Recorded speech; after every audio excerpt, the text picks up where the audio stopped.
Okay, go ahead. So, I mean, one simple way of thinking about this is there are philosophies that start by assuming that people are bad and war is fundamental. And there are philosophies that start by assuming that people are self-interested and have benevolent motives that enable them to build from self-interest and benevolent motives something that is much nicer than nature, and that like war is an invention. And like I think it is like completely and utterly clear that between Hobbes and Rousseau is definitely not correct, but like Hobbes is like perfectly incorrect. Like the closest things that we have to a state of nature, life is straightforwardly not nasty, brutal, and short by compared to in England in Hobbes's time. Like in Hobbes's time, England was familiar with so-called savages. And like those populations had similar life expectancies to England, just full stop.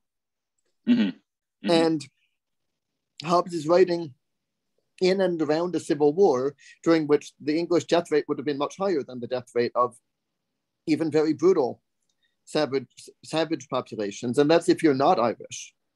Right.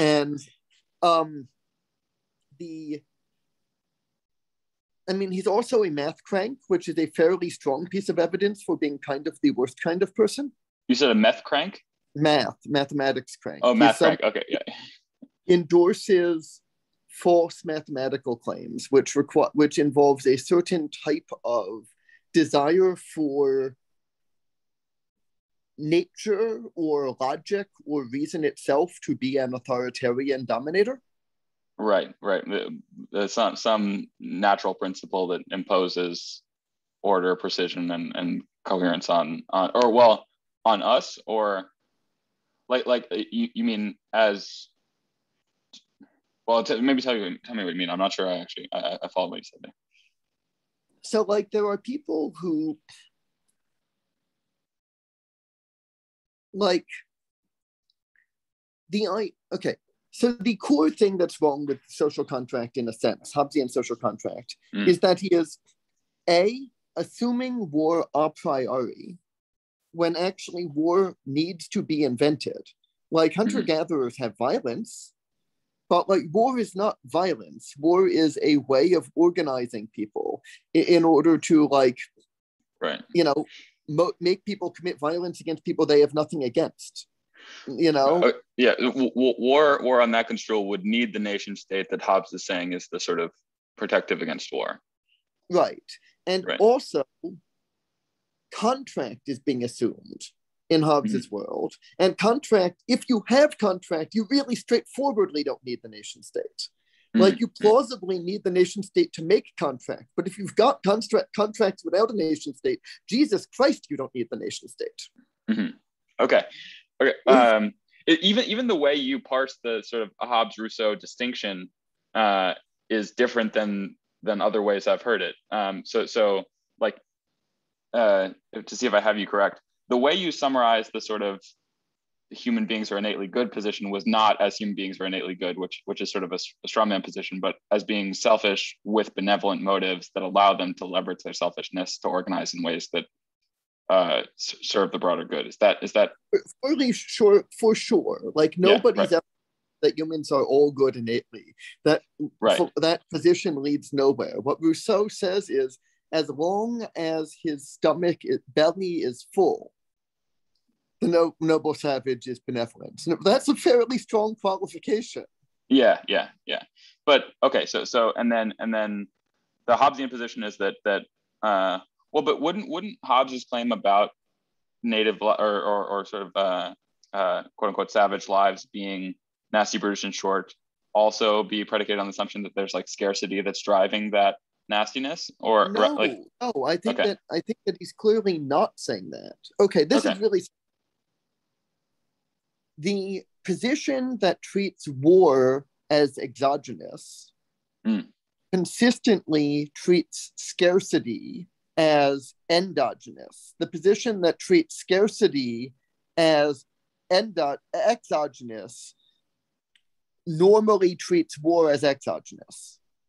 The two philosophical positions are approximately mirror images of one another.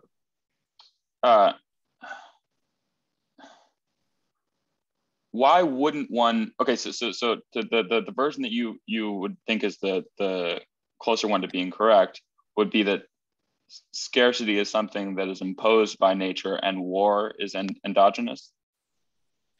That's closer to being exogenous. Yeah, war is created. War requires social engineering. Like, social a nation state. Surya and I have had a conversation about how the Iliad. You and who? I'm sorry, I missed the first. Samo? You know Samo? Samo Bird, yeah. Had a conversation a while ago about how the Iliad is plausibly a narrative about Agamemnon trying to invent war and the Greeks not going for it. And a generation later, the Dorians come in and steamroll everyone because the Greeks have failed to invent war, but have been stuck at a level of raiding for glory at a larger scale. Scaling up there's a meta narrative you can imagine where the Greeks are aware of the Dorians coming, and they're sort of trying to scale up their style of raiding and fighting for glory to the scale of an actual army, but they don't have the social tech for an actual army. And the Iliad is showing the limits of the social tech that they have in terms of you can't actually get a raiding for glory system to scale past the level required to burn one city down and then everyone kill each other fighting over the loot. Right. Okay. But so the raiding for glory thing, this sort of national or tribal pride and glory as a motive for violence, you're associating with a pre-war state of organization. Yeah. Right. Okay.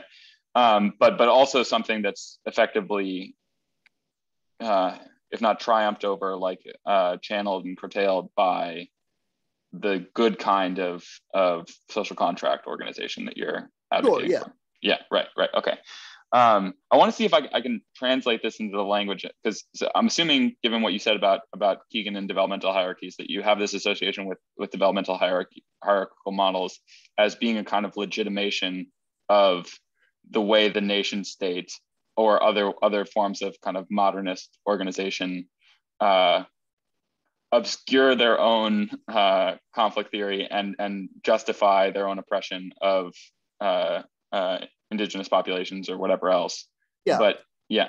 Okay. So I see many instances in which hierarchical models like that are wielded in that way. So I don't even just disagree with the premise, but I wanted to see how far you would push this claim that there's no such thing as, say, cognitive development, or the degree to which you disagree with just the constructivist developmental frame that Keegan is extending from Piaget to begin with. Because if you're extending Piaget, sorry?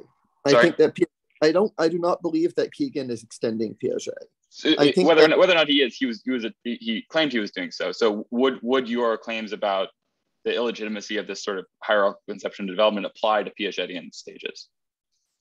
No. I Okay. think that Piaget's descriptions are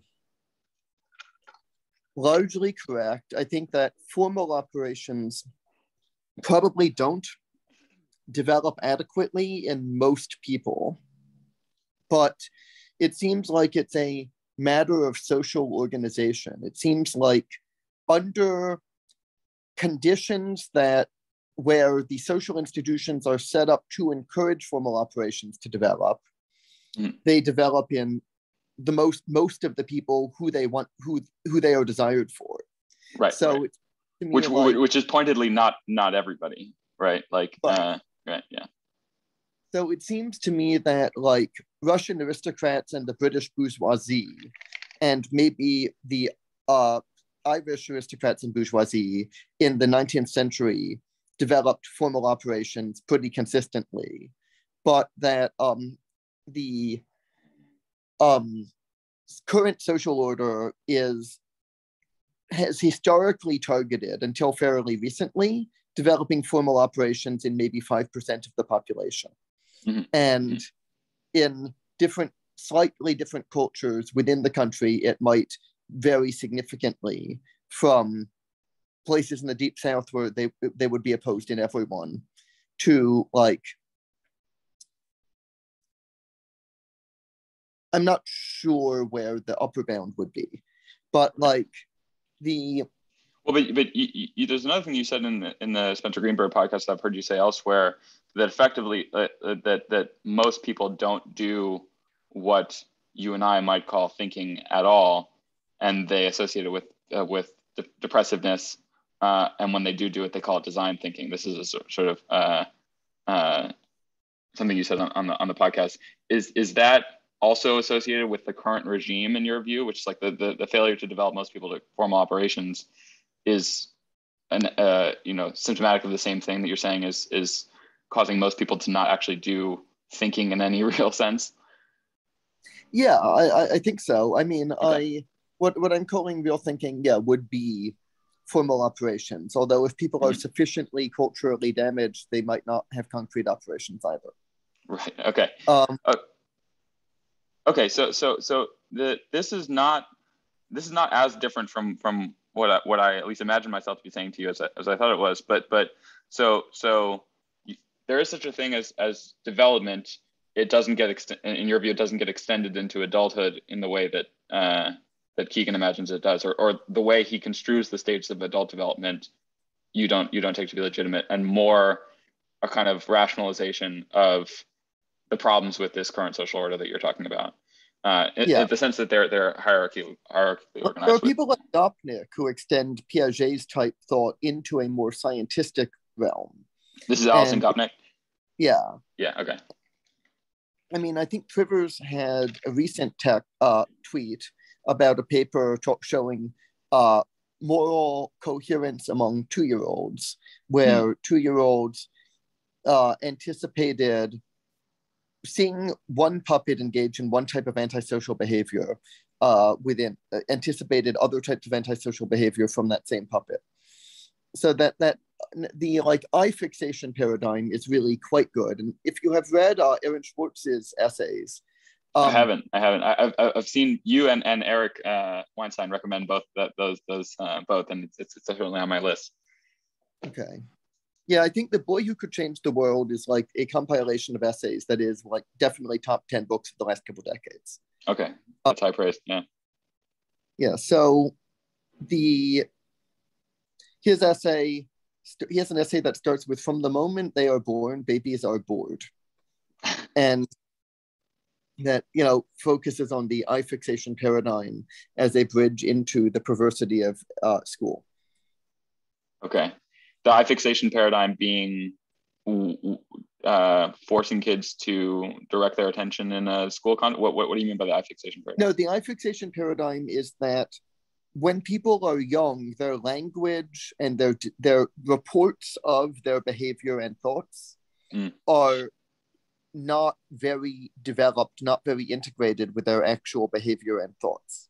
And so a lot of the Piaget development stuff is really reporting the age at which people's personal narratives correspond to their anticipations. But they develop the correct anticipations often years before they develop a internal narrative that corresponds to those interpretations. And so most developmental research in what I would think of as a scientific paradigm focuses on their eye fixation, the patterns of pupil dilation, etc., rather than their verbal reports. Yeah. Okay. That all makes sense to me. Okay. So I'm trying to think where. Okay, and then the view is that whatever's developing there that can be tracked by eye fixation is this sort of natural, broadly scientific or at least sort of rational behavior that you're saying gets curtailed or misdirected or otherwise obstructed by culturally imposed trauma of various kinds. and that's the default condition. And I'm assuming that's associated with what you were discussing under the rubric of preference falsification with Spencer too, that like we live in such a massive, because part of the way I was hearing you use preference falsification is not just, again, like this explicit verbal report, but this kind of like micro flinching of attention away from, and like internal attention away from certain facts and away from certain emotions. You know what I mean? Like there's a way you can kind of internalize a preference falsification regime to just like not notice certain thoughts or redirect your attention away from them or whatever else. Right. Definitely what's meant. Yeah. Okay. So that's of a piece with the same trauma that you're talking about curtailing natural development. Yeah. I mean, because wouldn't formal operation, the way I sort of see the Keegan stages and the Piaget ones too is just that whether or not you want to call the later stages legitimate, even in something like formal operations, that's developing in dialogue with a particular mode of social organization, right? So like with the kind of scaffolding of a particular mode of social organization, and you would only develop in directions that the society you inhabit or the conditions you inhabit drive you to, right? Like there's no sort of inexorable logic of development that is independent of the social organization. So, I mean, we have subcortical brain structures that, in the absence of brain damage, will very, very, very strongly drive certain types of mental development. Mm-hmm. Humans are born very premature, but we know that other mammals don't need to learn the ways of using their body. Some animals, like hyenas, engage in obligate fratricide, meaning they fight to the death the instant they are born. So I think that we would find it very difficult to build a computerized control system for a hyena body that could win a fight against a newborn hyena. Right. You know, so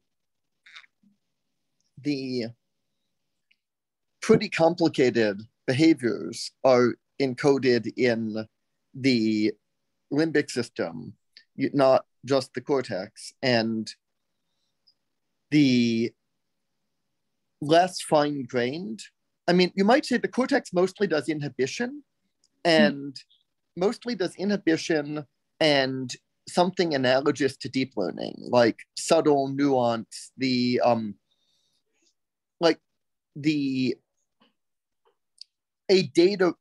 cortex mostly constructs a data-rich model, like ultra high dimensional model that builds on a less data-rich, much lower dimensional model. But the thing that we normally would think of as thought is the mental imagery that is constructed by information flowing from the less data-rich, low-dimensional model into the cortex, and that mental imagery is constructed by the cortex by bringing together details to create a not very high dimensional model that's usable by the low dimensional models of the limbic system. In the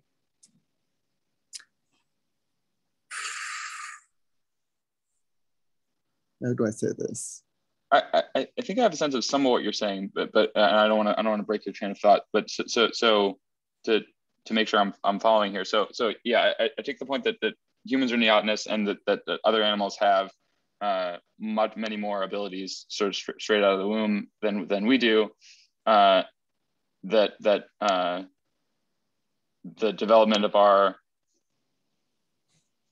cortices encodes to connect this to this idea of the cultural knowledge, wouldn't that mean that more of the knowledge that's relevant for our adaptive behavior is in fact being developed in dialogue with culture, and that I see how that would open up more opportunities for what you would see as a sort of oppressive circumstance, where it's given how much of our development is contingent on the culture in which we develop, there are all the more opportunities for a pathological culture to lead to pathological development. So more of our stuff is developed in dialogue with culture, but still, like, the processes that lead to being able to control a body and engage in some level of planning are pretty much like, it's the subcortical regions that are basically directing the cortex to learn to make sense of the world in basic ways. Any remotely normal environment is going to lead to people being able to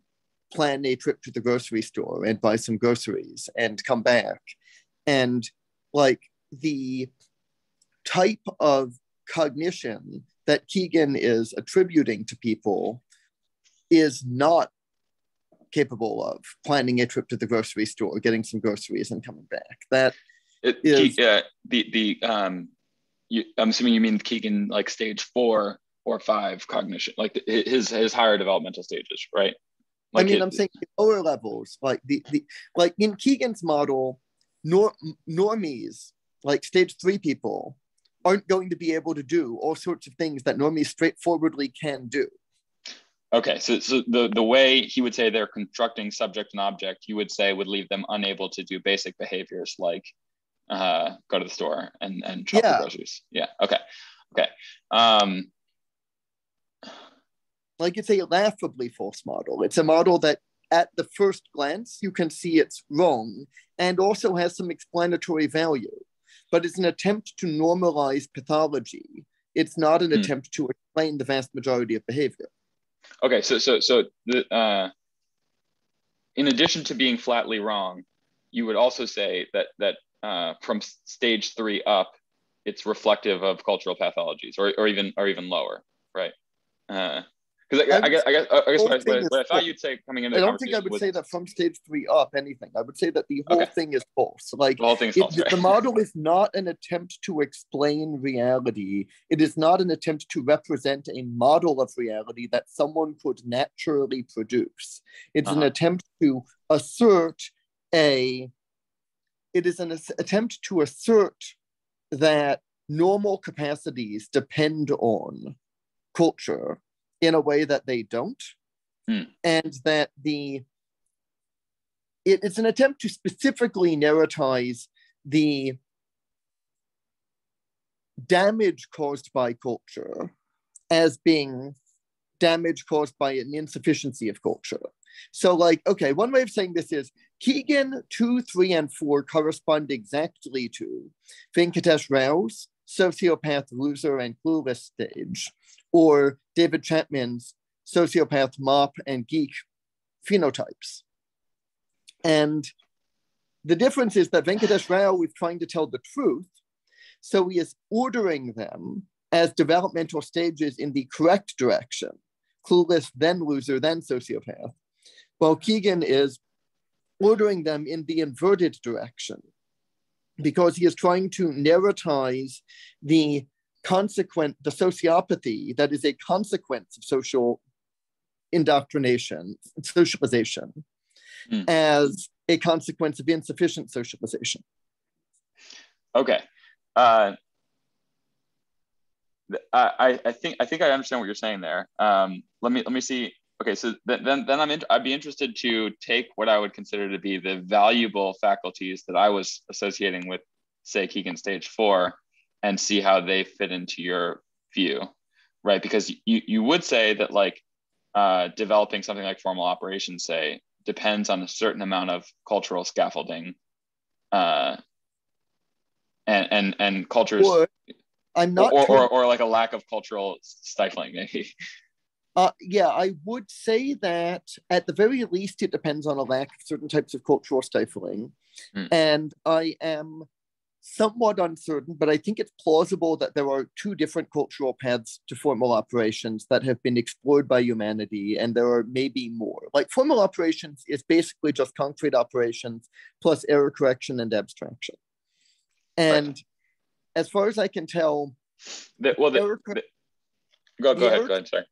As far as I can tell, the error correction and abstraction have historically been implemented both as written cultures and as oral cultures.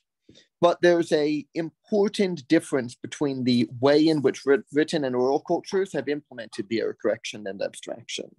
So like what the ancient Greeks and Australian Aboriginals and Laplanders are doing is like, I think in some subtle ways different from what the ancient Hebrews are doing.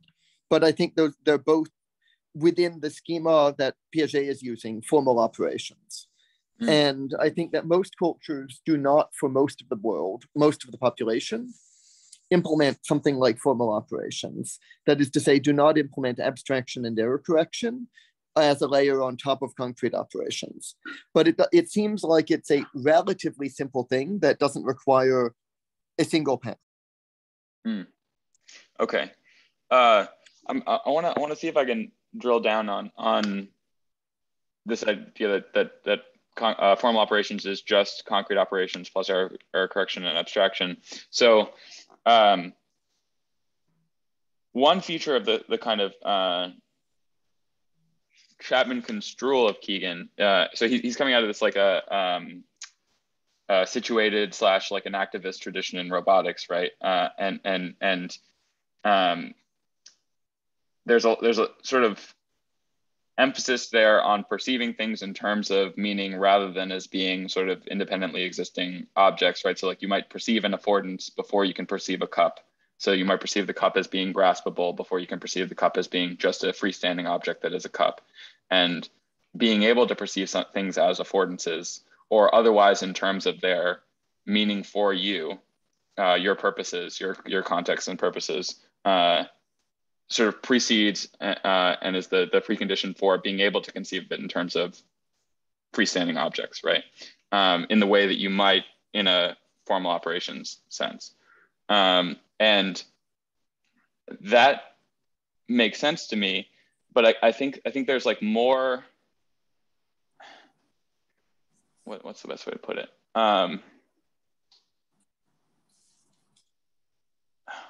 It's not obvious to me that it's just a process of error correction and abstraction that gets you from that kind of perception. So like a lot of what you were saying, associating with like limbic system and basic like motor faculties, right? That this sort of cortical development. I would say like the ability to explain people's successful behavior through those faculties is much more accounted for in terms of things like affordance representations than it is abstract representations of things as objects or trying to form a mirror-like representation of the world. Do you know do you know the distinction I'm sort of making between like representations that are intended to be mirrors of how the world is and model building versus representations that are in terms of something's affordances for action for you? Yes, I absolutely do. The mirrors is an odd way of describing it, but representations, I know the difference between representations and affordances. Right. The reason why I would use a mirror is just that this idea that the mirror is like a perfectly innocent, or imagined to be a perfectly innocent representation. There's nothing in the mirror that's changing the manner in which the light is, but yes, yeah. If you know the difference between a representation and affordance, and then there could be a spectrum between those two things, right? You can't really have perfectly innocent representations. There's always intention. That would just be the world, yeah. Right, but I think that there's as a historical matter, the word robot means worker, and the idea of a robot is the idea of a person who has been damaged in certain ways so as to be unable to meaningfully resist social control. And the original fantasy about robots was always a fantasy about robot rebellion. It was always a fantasy about people who have lost the ability to meaningfully and in an ordered way resist social control, nonetheless preserving some level of resentment that would, through a miracle, enable them to like overthrow the order that created them. And presumably this is bad because like there's a loss of meaning that's associated with a roboticized condition. But like the it's not a coincidence that the word robot is coming from a Polish culture, and that, you know, this is a culture that are also known as Slavs, which means slaves, straightforwardly. Mm-hmm. It's not a coincidence that this is like related historically to communism and absolute Asiatic despotism before Tsars, you know, before communism with the Tsars. And I mean, Poles did not have that. They had a different type of hyper-local despotism with their aristocrats. But also an economy that largely depended on shipping slaves to the more advanced Arab world and Persian world for as their primary export good. So these are. So I just want to what I'm associating with abstraction or representation in the sort of perfectly clean sense, which we agree is impossible. You're associating with a particular stunted mode of cognition that has to do with being unable to resist social control, and that's why we would. Okay. No. Oh, sorry. I'm misunderstanding. I'm just okay. I'm trying to think about this. Okay. So we natively have some knowledge of how to use our bodies, but not very much knowledge of how to use our bodies. Mm-hmm. We have a system that manipulates that causes us to move around our bodies in order to gather training data. Mm-hmm. And that involves action without representation, but also without affordances. A baby grasping at glasses is not knowing how to use the glasses, and it's grasping at the glasses just because they're shiny, not because it represents the glasses or has habits of mind for using glasses. Right, or it's a reflex, right? So like the grasping reflex or something like that. You might start with just straightforward reflexes that eventually would develop into affordance-like representations. Yeah, but that's not how that works. That's okay. A Heideggerian propaganda. So I'll be fully exercised of all the propaganda I've inherited by the end of this conversation, I hope. Okay. So like, there's a reflex that's like clear, that's a real thing. And there are reflexes that tend to center on just intense sense sensations, like it grabs for the glasses because they're shiny, or biological needs. It sucks at a nipple because it has a lot of adaptations for suckling at a nipple. Mm-hmm. And the learning affordances for complex behaviors, like putting on clothing, takes a long time. The children really don't easily learn to put on their coats. And very often children are taught to tie their shoes or to put on their coats using concrete operations and later develop affordances. Always children are taught to write using concrete operations and then develop affordances. How are you distinguishing concrete operations and affordances here? So the concrete operations involve a symbolic compression of sense data. When you teach a child to tie their shoes, or you teach a child to put on a coat, they're putting on a coat or putting on their shoes in an awkward, weird way that involves moving much more slowly in fewer, more jerky motions that are based on a low-dimensional limbic representation, not based on a complex, subtle, deep learning type representation. They're doing something that you can easily describe rather than something more efficient and effective that's harder to describe.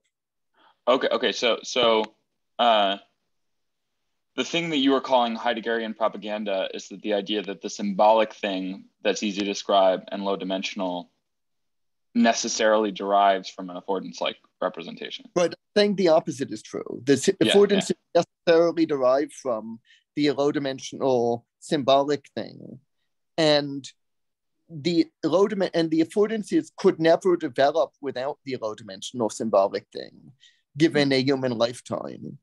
And ordinary human behavior is always built on the symbolic thing as a substrate, and then the affordances are built on the substrate of the symbolic thing. Rather than the reverse, right? The symbolic thing is destroyed actively by the process of inflicting moral injury, putting people in double binds where they are not able to integrate their symbolic representations with the symbolic representations of others around them, but are able to integrate their affordance-driven movements with the movements of others around them. That is the process of roboticizing or enslaving people. Okay. Okay. So yeah, this is a proper like inversion of I think what like a lot of the Chapman position is. Yes. But yeah, the Chapman position is a proper inversion of morality. The point of the is specifically to invert morality, to cause the behaviors that come together to form war to seem like the behaviors that come together to build. That is like what Aryan culture has been doing from the very beginning. Okay, I see how we get there sort of many steps down the line, but let me try to understand the sort of more basic, how reflexes go to symbolic operations would go to affordance-like representations, and why that. Right. Okay. So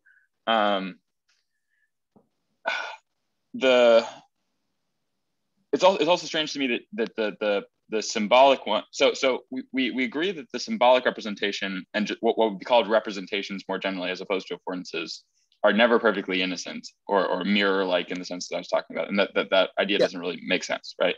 Part of what I mean by that is that they encode certain contexts and purposes of the agent in their manner of representation, right? Right. They encode certain contexts and purposes of the agent, but some of that purpose is simply to notice anomalies, to notice things that stick out, like statistical clusters. So looking at clouds is the closest to a pure instance of noticing anomalies. And there's some sort of a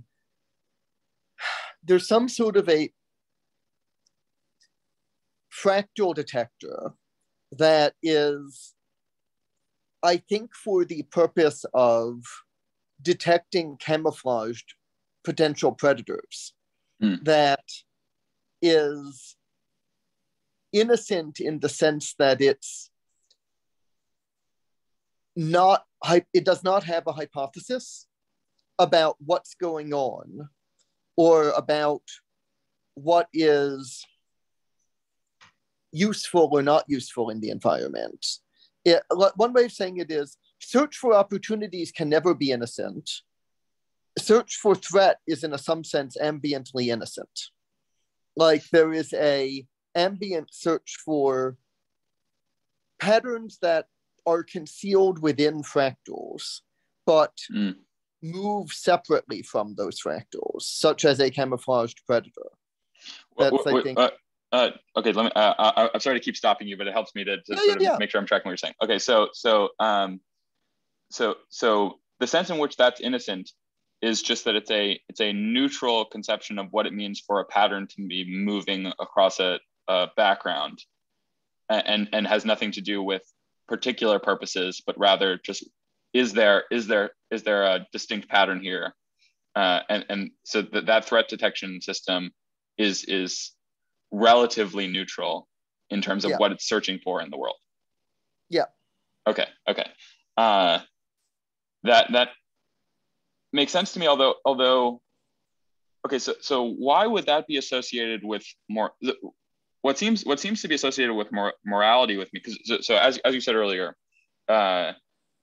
it's claimed that this slave-like way of thinking is associated with the loss of meaning. And on the sort of Heideggerian Chapmanian construal, the thing that's associated with the loss of meaning is closer to what you're calling the symbolic representation, which is to say the more innocent style of representation.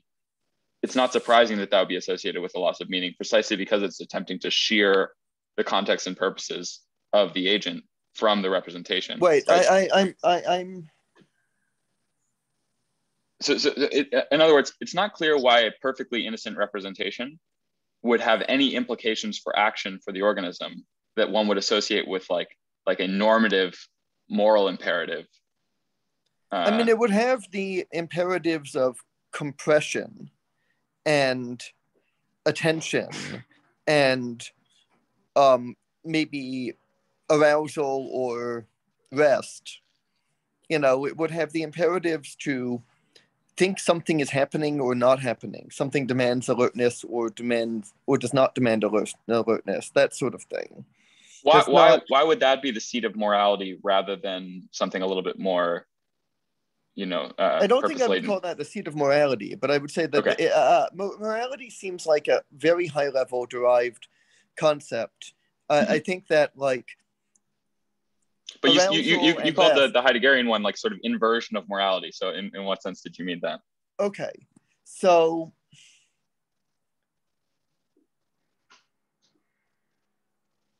sympathetic and parasympathetic, one-dimensional that's not morality, but it's like a very, very basic thing that is like extremely context insensitive and like extremely, you see what I'm saying? It's a very, very generic, but okay, with the going way, way forward to the Heideggerian thing, the inversion of morality thing.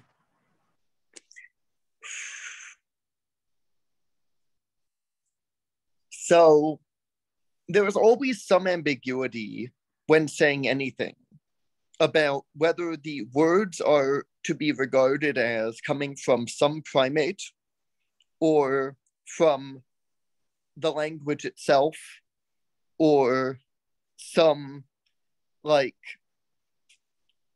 large superstructure intermediate between the primate and the language itself, or even some node represented by some large superstructure as possessing a certain amount of credit within that superstructure. I think that those are pretty importantly distinct from the other, that's a pretty importantly distinct thing. Okay, so when you say the words themselves are coming from, you mean the way the language itself is getting constructed and the meaning of the words is getting derived? I mean, so on the sort of Wittgensteinian Chapman construal, the idea that the meaning of the language would come from its use within a given social community, like, is that the kind of thing you're talking about? Yeah. Okay. My guess, although I never stated it previously, is that the four concepts that I just gave correspond to the four traditional castes in Indian type society. Okay. That the words coming from language itself would correspond to the Brahmanical perspective. Coming from a particular primate would be the Shudra's perspective. Coming from the social structure of the local power system would be the Kshatriya perspective. And coming from the assignment of credit within a local power structure would be the Vaishya perspective. Okay, and where would you situate yourself in that spectrum, or would you, or none of the above? I would situate the concept of truth in the Brahmanical perspective and the concept of Michael Vassar in the Vaishya perspective. I would situate the concept of truth and the intentions of the organism, Michael Vassar, as directly antagonistic to the Kshatriya perspective in a manner that is almost entirely coherent with the Vaishya perspective. Okay. So let's go back to the thread you were tracing about why the Heideggerian perspective is an inversion of morality. I think it'll help me understand what you're saying here. But okay, So if you say that something is good, there's a question about whether you mean it is good for people or good for superorganisms made up of people. Okay, yeah. Like, is it good for the people or is it good for war? The Heideggerian perspective's assumption is that good means good for war rather than good for people. And etymologically, the word good means good for war. Okay, so this whole idea of an abstracted conception of the good, you're associating with, or maybe that's a little bit too strong, but you're associating with this good for war, aka good for the superorganism made up of the people, and not for the people themselves. Right. The whole Indo-European concept of war specifically is the whole abstracted Indo-European concept of good is from the root of to gather, to bring together, to lead. Like phrases like Loka samasta sukhino bhavantu almost exactly correspond to phrases like Shema Yisrael Adonai Eloheinu Adonai Echad, almost exactly correspond to, come on, people now, smile on your brother, everybody get together, run to love one another right now. Almost exactly correspond to the inversion of the concept of war with the concept of peace.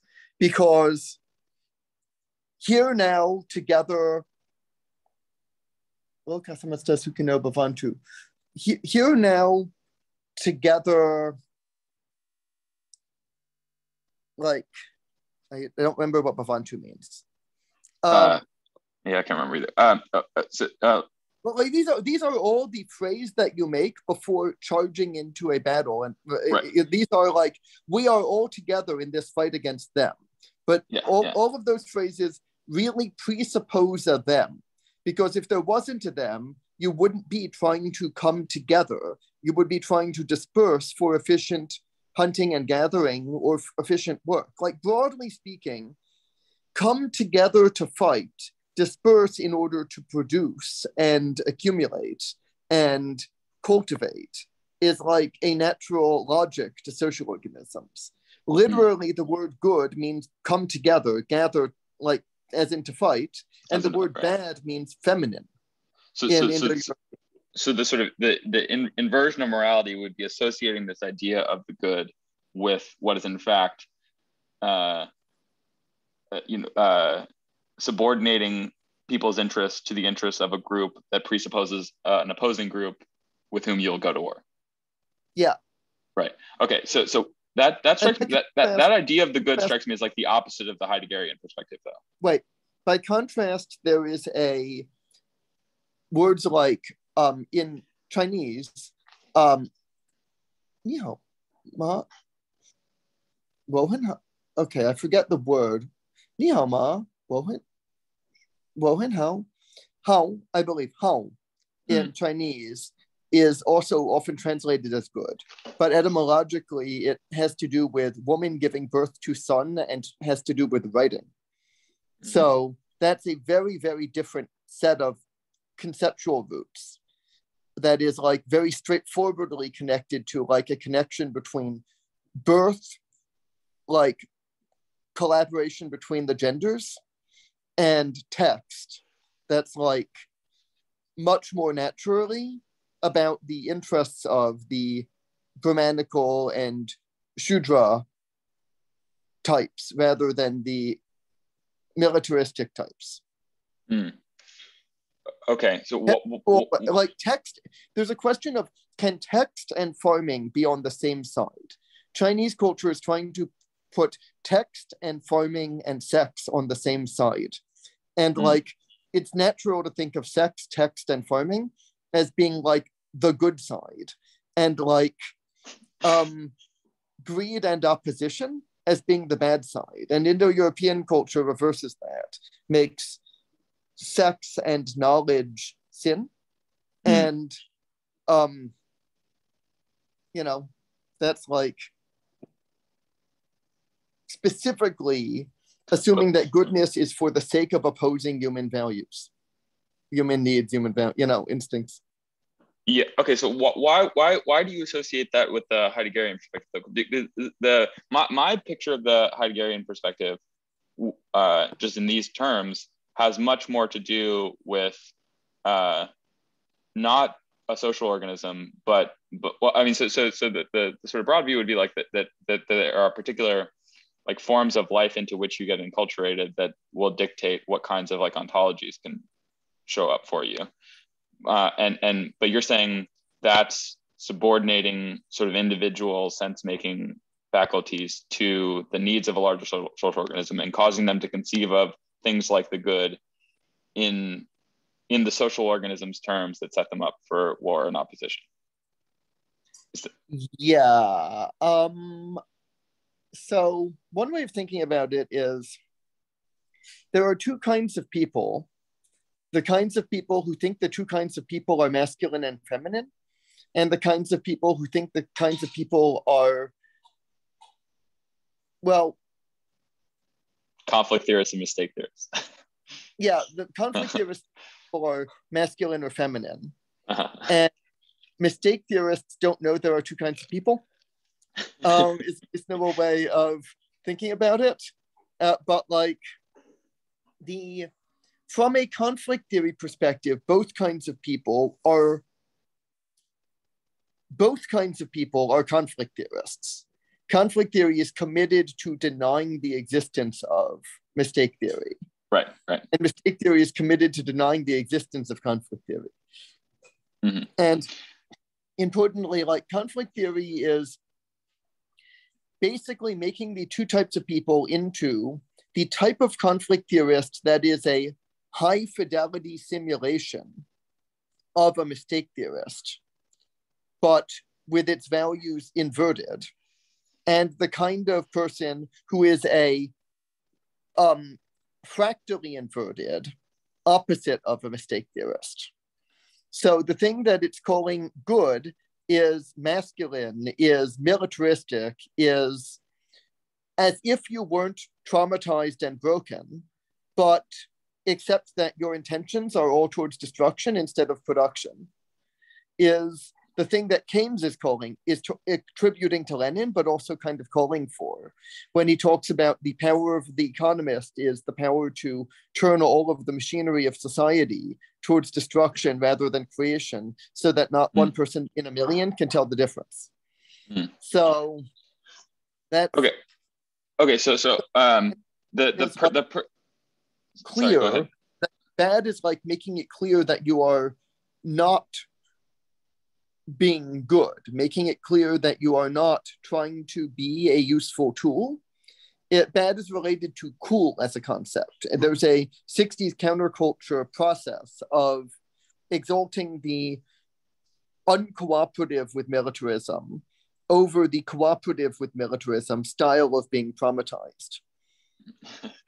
Yeah, that also is not that viewing both of those as being failure modes is not inconsistent with the Chapman view. I mean, he has a kind of romantic rebellion as one failure mode, and something conformity as the other failure mode, and both of those being mistaken, and he associates it with the counterculture. But that's not within his developmental stage conception. It's within his nihilism and eternalism and stances toward meaning conception. But right. before we lose that thread, I want to ask you about. And my position is that the concept of nihilism was literally invented as a darvo for anti-Semitism. Certainly Chapman is not endorsing the nihilist position, but yeah. No, I'm saying the idea that nihilism is a thing was invented by nihilists in order to darvo other people. Okay. What it is not totally on the view that intentionality, that there is no mirror representation. On the view of there being no mirror representation, there shouldn't be nihilism. A real nihilist would just sit catatonic. That's exactly what Chapman would say. So Chapman literally has written, accomplishing nihilism would be catatonia or death. So that's he would certainly agree with that claim. But there is a real thing of being like a Fristonian free energy minimizer. Mm-hmm. And both types of conflict theorists are at a fairly good approximation, like humans converted into Fristonian free energy minimizers. And all Fristonian free energy minimizers are optimizing against surprise, which is sort of like optimizing against all values. Yeah, this is the isn't the dark room problem or whatever a thing for the right. And so it's like why wouldn't they just become catatonic? Yeah, right. And the answer is that someone severely depressed does in fact prefer to just lie in a dark room, but that's because the Fristonian free energy minimizer thing is the result of severe trauma. It's not like the default state.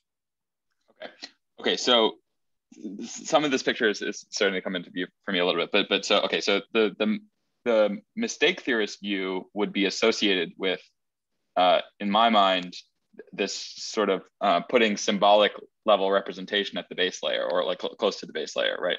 Beneath this affordance style representation and other kinds of purpose-laden representation. And then the conflict theorist move is to say, actually, the conflict theoretic, normatively laden, purpose-laden, and perhaps like power and selfishness laden thing is actually beneath the symbolic layer, and that's why they're inverting.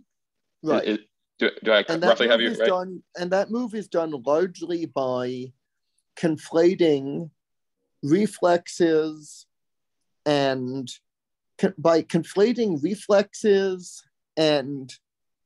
harmonizing, synchronizing, compression enabling behaviors with one another.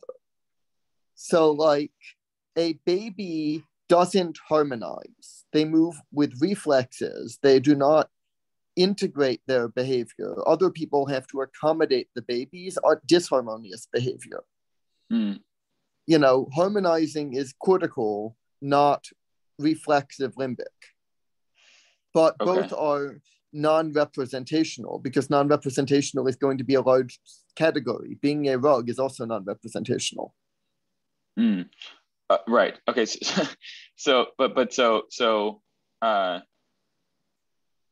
I'm sorry. So the conflict theorist, the Heideggerian propaganda thing, is doing something where they call something a reflex when it is in fact the baby trying to do compression and harmonization. No, I'm saying that they the other way around equate the adult use of affordances, which is about compression and harmonization and rich high-dimensional models, with the baby's reflexive behavior and gathering data, training. Like they're conflating the training stage in the deep learning system with the execution stage in the deep learning system, is one way of thinking about it.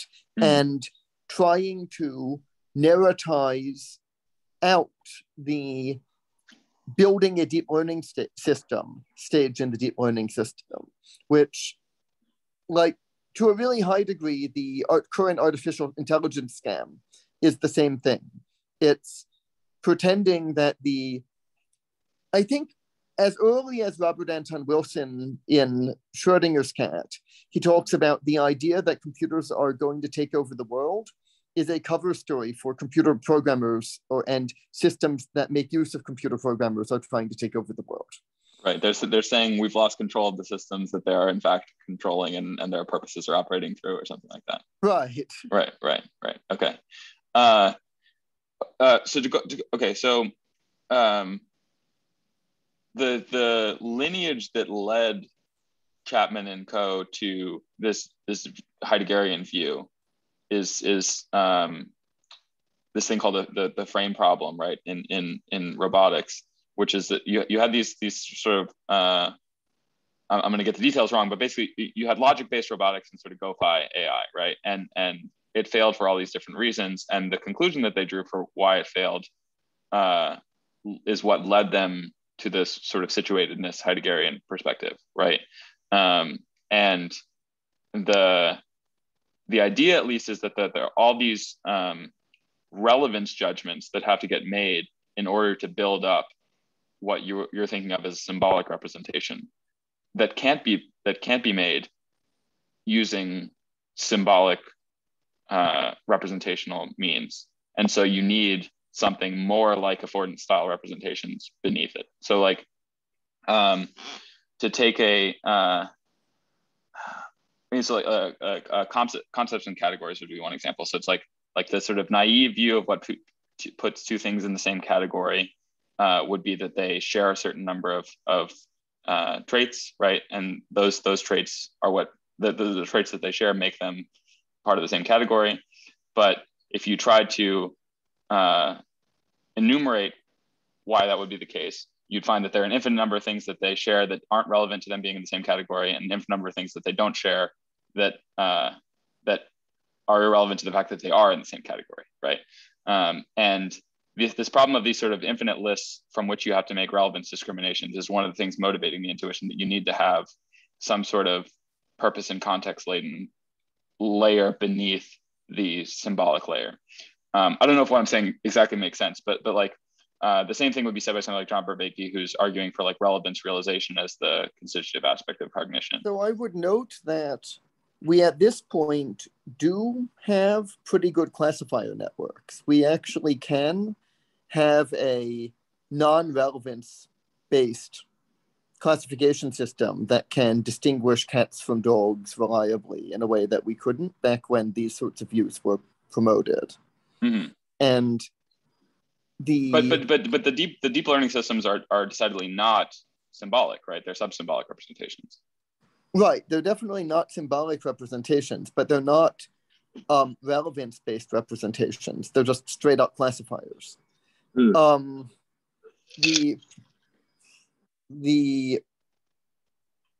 relevance considerations are presumably necessary in order to gather the training data to build those classifiers. Like, there's no doubt that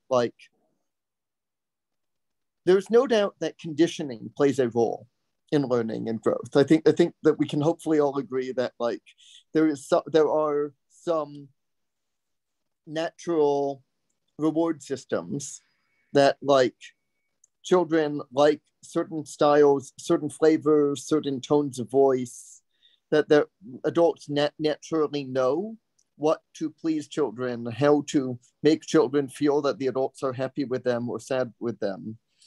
And, you know, they naturally like certain textures and things like that. The wire monkey experiments are pretty conclusive, you know. So like there's a,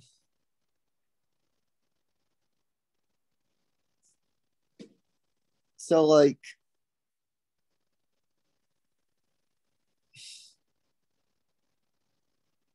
I feel like GeoFAI was always a straw man. It was always conflating the process whereby one can error correct with the process whereby one can propose a proposition in general. Like specifically, there's a tendency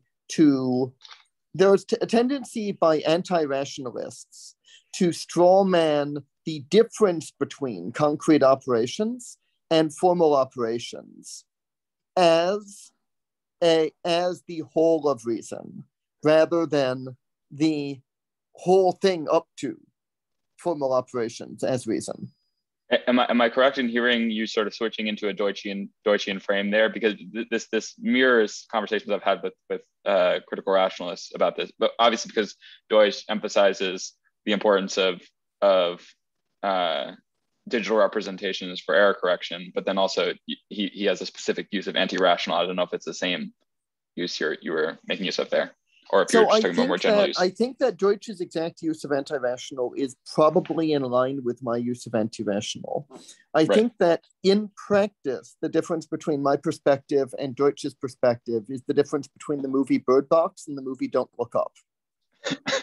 All right, why are Bird Box and Don't Look Up even in the same category or about the same thing? What? Think about it for 1 second. I haven't seen Don't Look Up yet. So Don't Look Up. All I know about Don't Look Up is it's the allegory of climate change, and that nobody's willing to report on it. But I haven't seen the movie yet. Okay, but you know the name Don't Look Up. Isn't that all you need for Don't Look Up? Is the name? And is there an asteroid or something like that?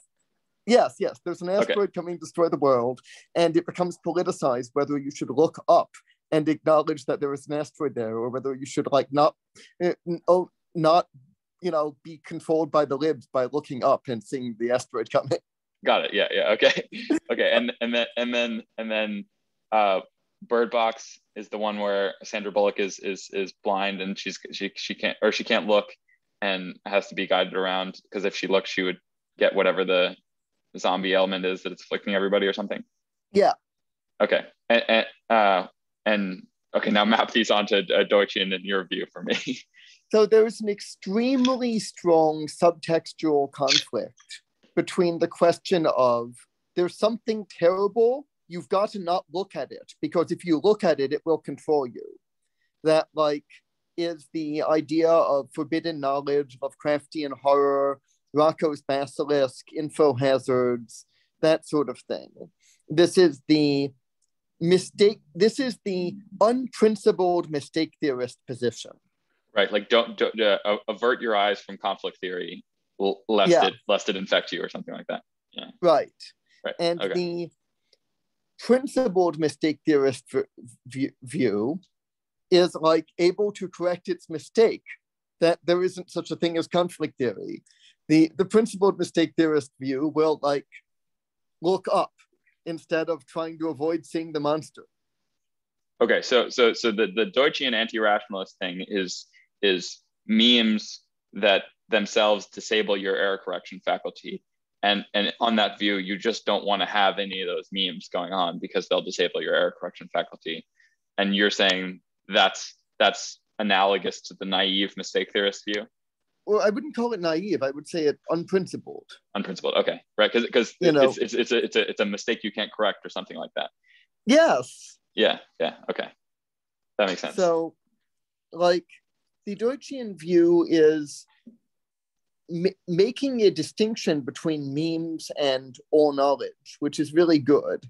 It seems like a major pathology of meme thinking is a major thinking of both meme thinking, pathology of both meme thinking and scientism, and maybe of like every pop epistemology, is to like conflate some particular type of epistemology with epistemology in general. And like that sort of thing, error can only be a conflict, not a mistake. Like, I've also disagreed with this about the Deutschians, but yeah. Right, you cannot mistakenly believe that that there was a scientific revolution and that science is the only way of knowing. Right. Yeah. You know, because then yeah. Well, yes. I haven't been able to figure out how Deutsch makes that cohere for himself, right? So there's a thing that happens in sort of crit rat scenes where the epistemology gets run together with a kind of philosophy of mind and psychology, right? That like there's a claim that this is the correct epistemology that somehow had to be learned, and that accounts for the beginning of infinity that began at the Enlightenment or whatever. And also that minds are just doing this in some sense all the time to the extent that they're functioning well. And I don't quite know how they make that cohere.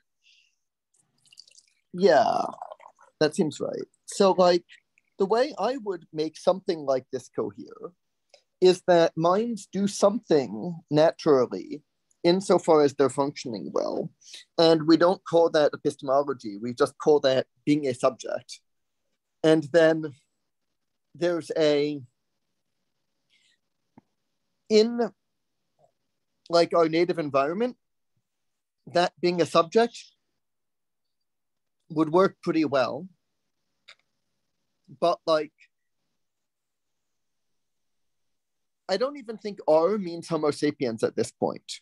I think probably if we were a Homo habilis, being a subject would work pretty well. But like, by the time we get to Homo sapiens, we're already self-domesticated to a significant degree. Like, you look at a cow, it's got giant udders because it was domesticated to have giant udders. You look at a human, it has a giant cortex because it was domesticated to have a giant cortex. We do have giant brains, but we especially have giant cortexes. Giant brains make us super smart compared to chimps, but super giant cortexes make us super socially controllable, even compared to how smart we are.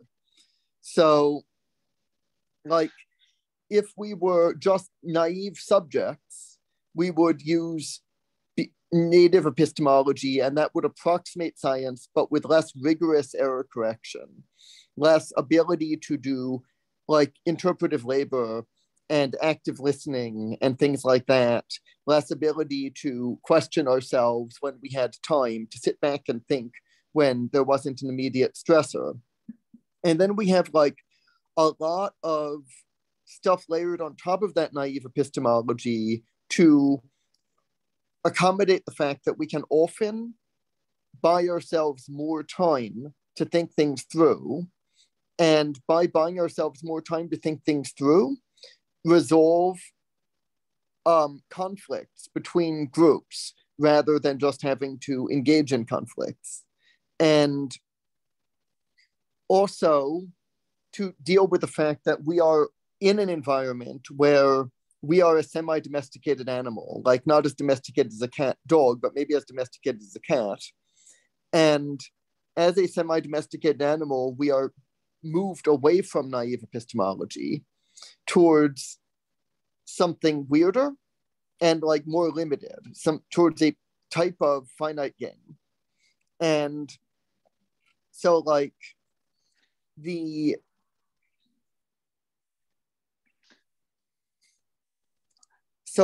okay. I want to stop you. I think I agree with everything that you're saying, but I associate what you're calling naive epistemology with this symbolic layer, like essentially subordinating everything we do to know to the dictates of a kind of logical and representational conception. But I don't think you're doing that. So yeah. So I think that the thing that I'm calling naive epistemology probably corresponds to the thing that Keegan would be calling that Chapman would probably be calling like fluid mode. And that he would also be associating with maybe geeks insofar as he is associating fluid mode with geeks, which I'm not sure how far he is.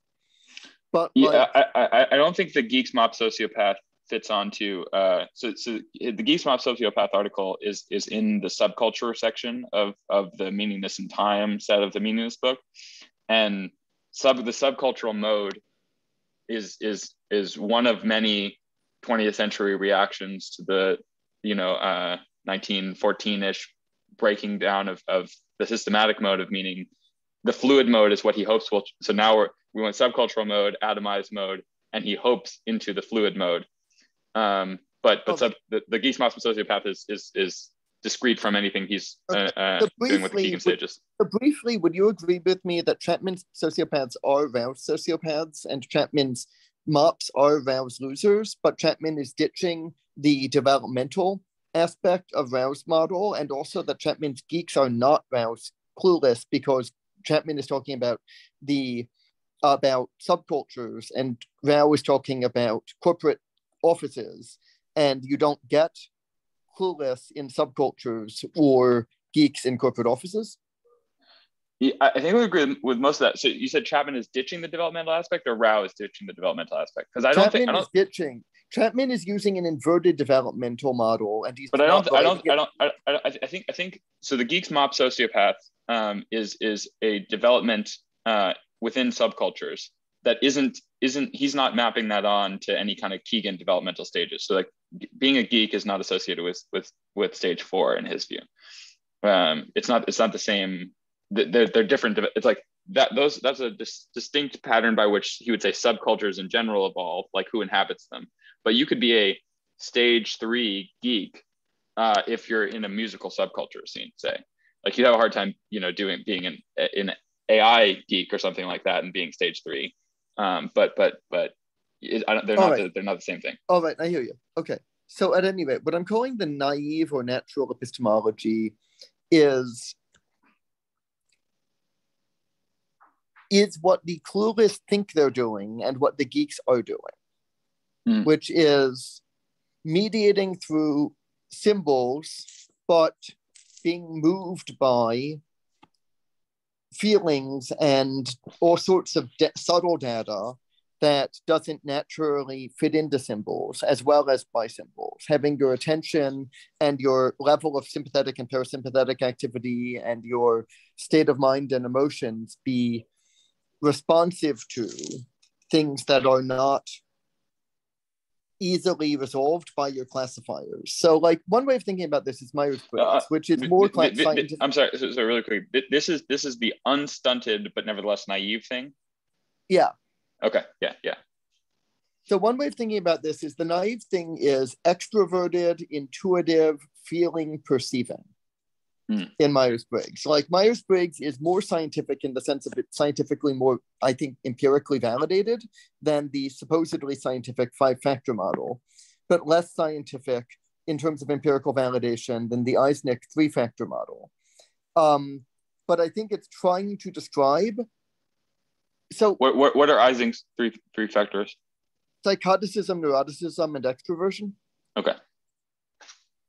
So I think that 3-factor models are really, really strongly supported by evidence. And 5-factor models are only supported by the most gross parody of scientism. And because they're like sort of statistically derived in brute measures that aren't like, in what sense do you mean that? Like I know big 5 is just sort of like purely statistically derived by like word cluster associations or something like that, isn't it? Right, but the point is by word cluster associations.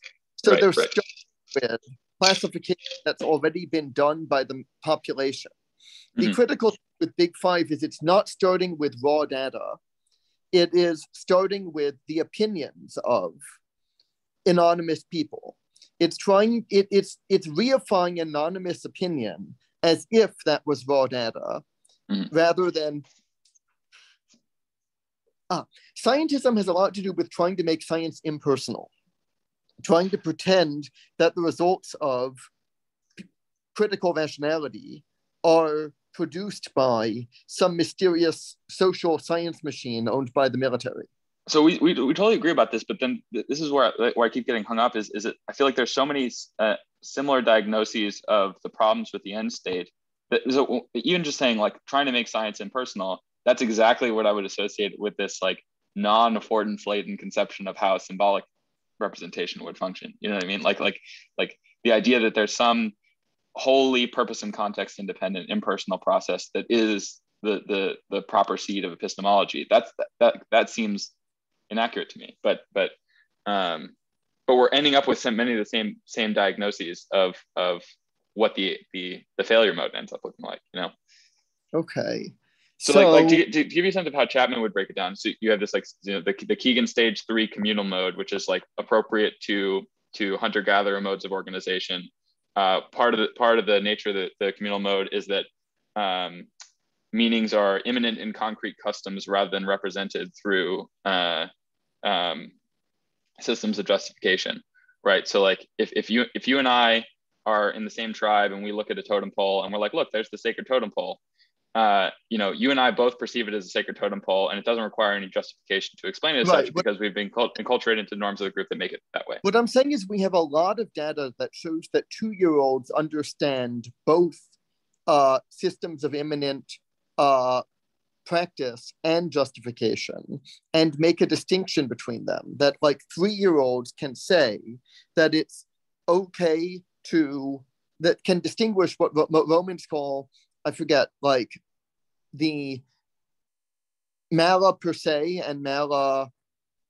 I don't remember. Let me. I'm gonna sketch what the view is, and then it'll help you untangle my confusion though. So okay, so taking for granted that maybe this construal is incorrect, but so you have that stage 3 mode of organization.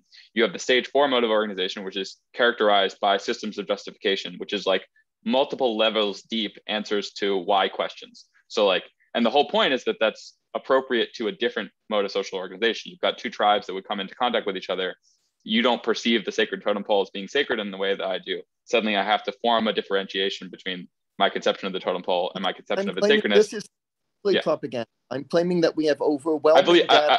I'm going to lay it out so that you can tell me all the ways that's propaganda. I take it for granted that it's false, but the reason why you end up recovering many of the same features that are in your critique of what you're calling propaganda or scientism or whatever else, is that there's a way of fixating and internalizing, in Chapman's language, what's going on in that stage 4 systematic construal that then gets relaxed, and context and purposes and all the rest gets recovered in what he's calling the meta-systematic view. It's just that, so like, to give you an example of what kinds of things somebody each stage might be able to do, in the development from stage 3 to stage 4, you might be able to form a more rigid differentiation between your interpersonal sort of identity and your professional identity, and realize that your obligations to a professional system are different than your obligation to your interpersonal relationships. But then, can I pause, by the way? I'm gonna just take a break a minute. Yeah, no problem. Cool. Wait a moment.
Okay, I'm back. You still there? Yep. Sorry. Okay. Cool. No problem. Yeah. Okay. So and then in stage 5, the sort of meta-systematic mode, you're able to wield those systems in ways that allow you to coordinate different purposes and recover context and reflectively relate these stage 3 purpose-laden context-dependent faculties with the systems that that depend on them. So like, if your ability to and I get the formal logic example doesn't appeal to you very much, but so if your ability to ensure that a formal logic deduction actually maps onto the thing in the world that you're trying to reason about and using formal logic depends on you being able to mediate the relationship between the perfectly discretely defined symbols within the formal logic calculation and the messy world to which they may or may not like adequately correspond.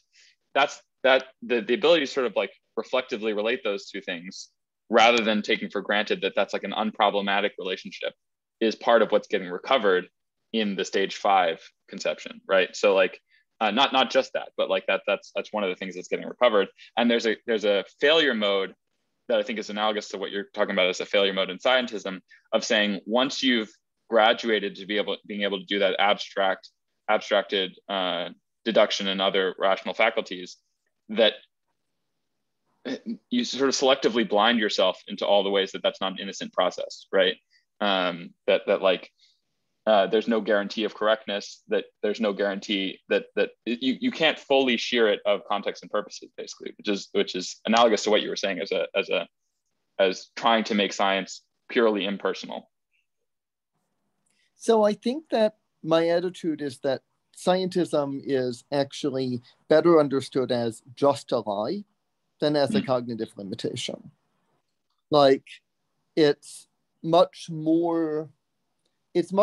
closer to the thing that something coming from what Chapman's calling sociopaths or Keegan 2s than it is from errors of any sort. Like, it's part of a process of credit redistribution rather than part of a process of error. Like in every case, though? What? In every case, or as it's wielded by like current systems? I think probably in every case. People are very strongly pulled towards a great man hero worship thing. And people and the systems work extremely hard to take people from erring slightly in the direction of hero worship to erring massively in the direction of institution worship. But you get why somebody might be persuaded by the naive version of that argument that like it's something like the wisdom of crowds or something like that, or institutional disconfirmation as being something that you should trust over your personal bias cognition. Like I can imagine being just fooled, or just having a naive version of those arguments.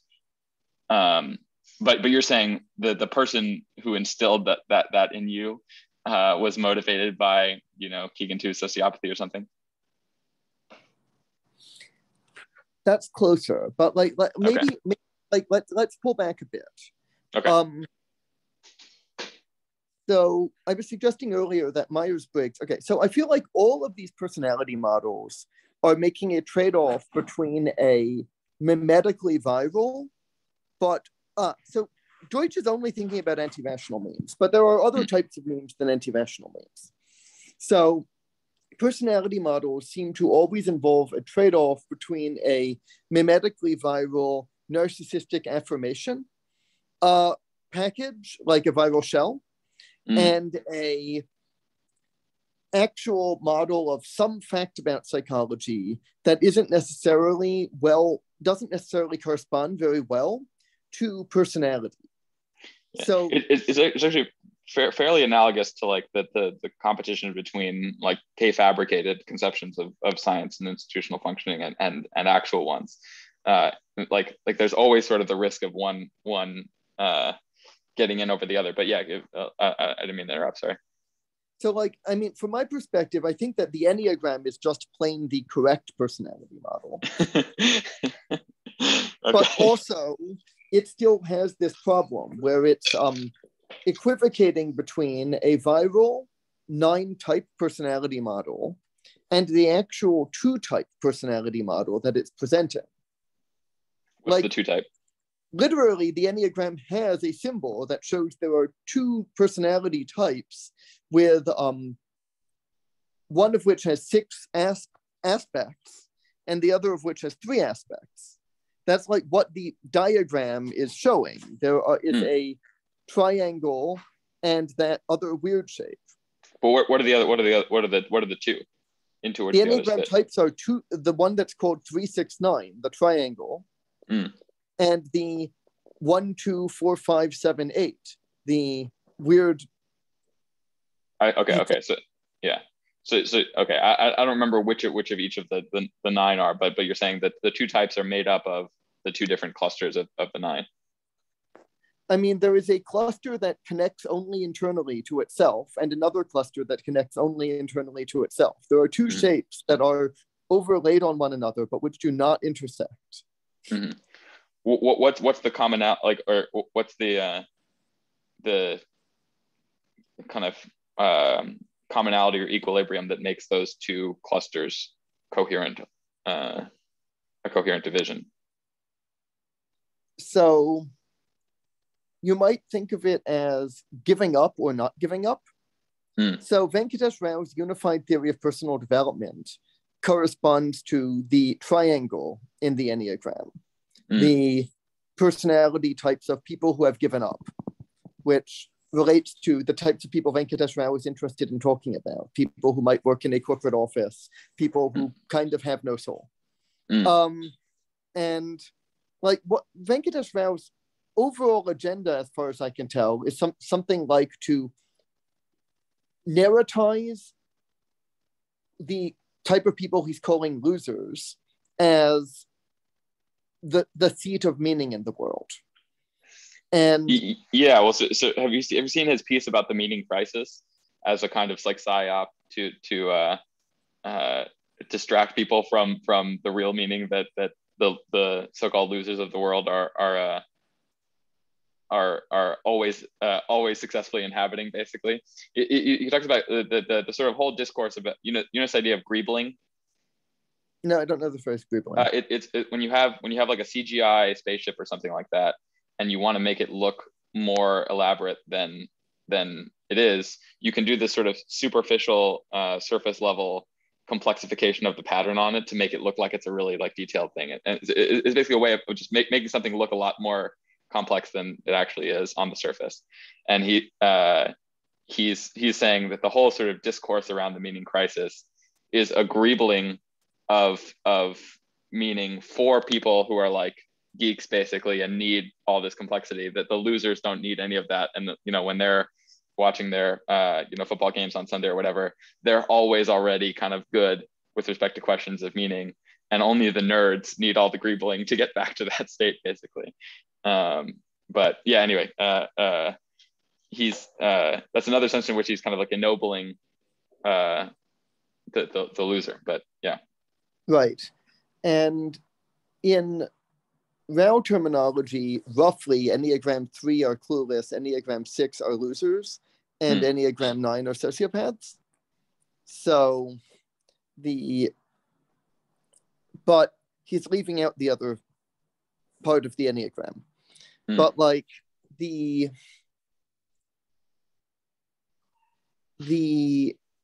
that's an aside. I was just saying that's the, I think, correct model of the thing that is most naturally called personality, which is to say that personality is a complex mesh of defense mechanisms whereby people preserve the ambiguity between mistake and conflict theory, prevent the mistake theoretic and conflict theoretic narratives from directly colliding.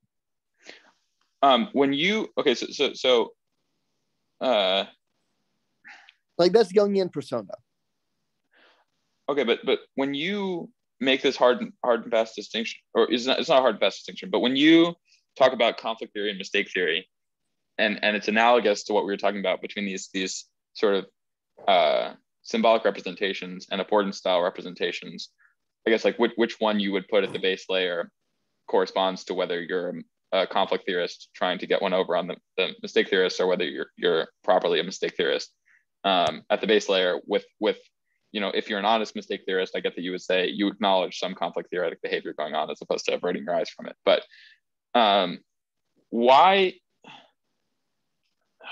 I still don't have a sense of like, okay, so first off, I think there are ways to be clear, mistake theorists believe there is lots of conflict in the world. What they don't believe in is transpersonal conflict.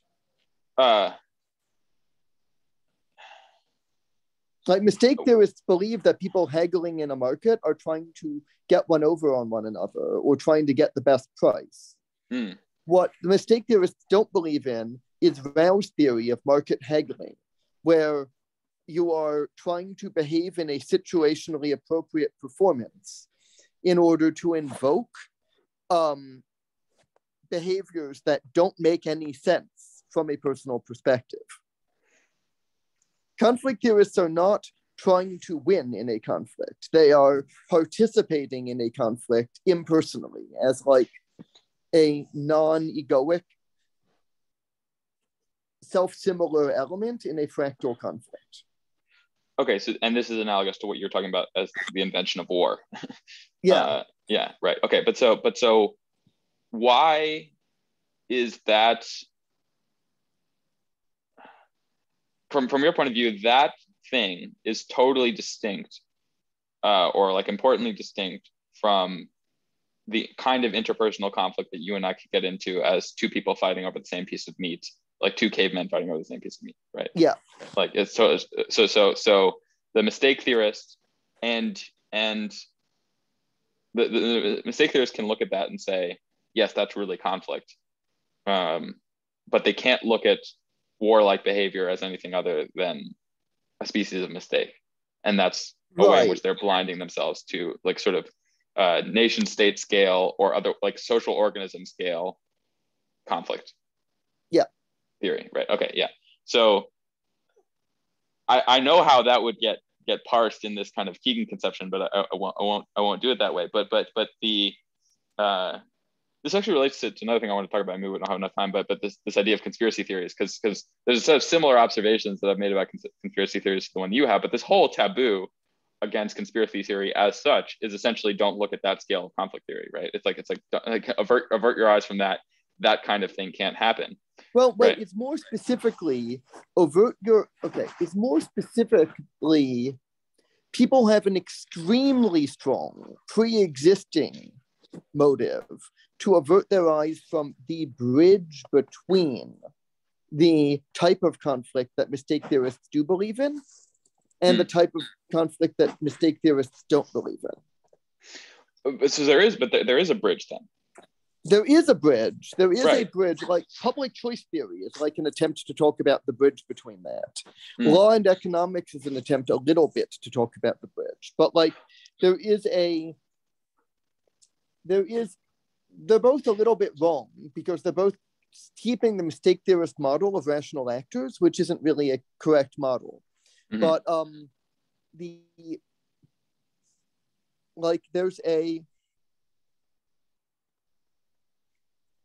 there really are powerful dominators. There really is a malign conflict theoretic elite. And that's precise. Those are the characters of conspiracy theories. It's the malign conflict theoretic elite. Right. And so like there is an extremely strong desire to appease and appeal to the malign conflict theoretic elite and present yourself as a useful tool for them while venting your resentment and fear by railing against a imaginary malign conflict theoretic elite that are symbolic of the real one. I talk about the Pizzagate and Jeffrey Epstein thing. Epstein was... I have exactly this written in my... That Pizzagate and Jeffrey Epstein are exact, like the sort of accurate and inaccurate versions of the same conspiracy theory. But yeah. And the other one, you know Weinstein's 4-quadrant model? No. Okay, so basically you have 4 quadrants. One axis is moral virtue and moral vice, and another axis is support for a given social policy, like say immigration, and then say open borders immigration, say. And the idea is that in the first quadrant, is the top right the first quadrant? Am I numbering this correctly? I don't know. Top right. Okay. I'll call it yes. I'll just accept that. Okay. So top right is first quadrant. Would be the ivy covered dupes, which are the people who buy into the moralizing narrative for the support for the social policy, and oppose the people in the third quadrant, bottom left, who are the troglodyte cavemen who oppose it for bigoted reasons, right? And then, but in the second quadrant, there's the rent-seeking elite, in whose interest it is to have that social policy for nothing like the moral version, moral reasons. And in the top left quadrant, you would have like first principles thinkers who oppose the policy, but not for the cavemen reasons, or the sort of morally suspect reasons. So in the way that you were just talking about it, I don't think I believe in the top left quadrant. I think but you would fit in it, right? So it's like you would be opposing, or the top left or the bottom left. You don't think that there are people who oppose the policies being endorsed by the system, quote unquote, but for reasons that aren't the naive caveman-like reasons for doing so. Yeah, I don't believe in those. Where would you situate yourself on this, or would you not? Rule of law, and not by men. I think that basically you either maybe first principle thinkers is the wrong label. The idea of right? law and the idea of punishment basically makes it possible to have, like, broadly speaking, the Hobbesian. Let's go back to Hobbes. Okay. We have Hobbes starts by assuming contract, constructing sovereignty out of contract, and then constructing law out of sovereignty. And when you do that, where the hell does the law that gives you contract come from? And why do you need the law constructed by sovereignty? There's this drive to create a false equivalence between commercial law that doesn't require punishment or an executive, but only requires reputational networks and purity norms and instilled values of mutual respect and, an understanding of how constraints and like deontological considerations lead to personal flourishing, being harmonious with the social good. And opposed to that, sovereign law. law that derives from a threat of force. Right. You're saying there's a malign desire to create a barrier between those two things? I mean, there's a malign desire to create a conflation of those two things. I see. Yeah. And so what I'm saying is that the quadrant, the idealistic pro-immigration position is simply correct, period. And the idealistic people are being cowards and refusing to acknowledge that the rent-seeking elite are not really on their side, even though there is enormous evidence of bad faith on the part of the rent-seeking elite. People are that corresponds to the moral virtue, moral vice axis. So the y-axis is moral virtue, moral vice here. So they're not really on their side in the sense of being morally virtuous. They're also not in favor of the same policies. They're in favor of trade they're afraid of quote unquote free trade TM that has almost no resemblance to what the idealists would mean by free trade. Right. Point taken that they're not actually endorsing the same policies, but they can be put under the same banner, like the same slogan. So there's a Chesterton is almost always super insightful and almost always like perfectly viceful. So there's a great Chesterton quote: "Virtue is like hypocrisy is the homage that vice pays to virtue." Mm-hmm. To which I respond, accepting homage from vice is the original sin by which virtue damns itself. Okay. I think I know what you mean. Like the basic problem with the idealist perspective is that they are afraid of being as alone as they are, and want to pretend that people who repeat their slogans are on their side. Are actually on their side, yeah. And side with people who are extremely visibly and obviously not on their side.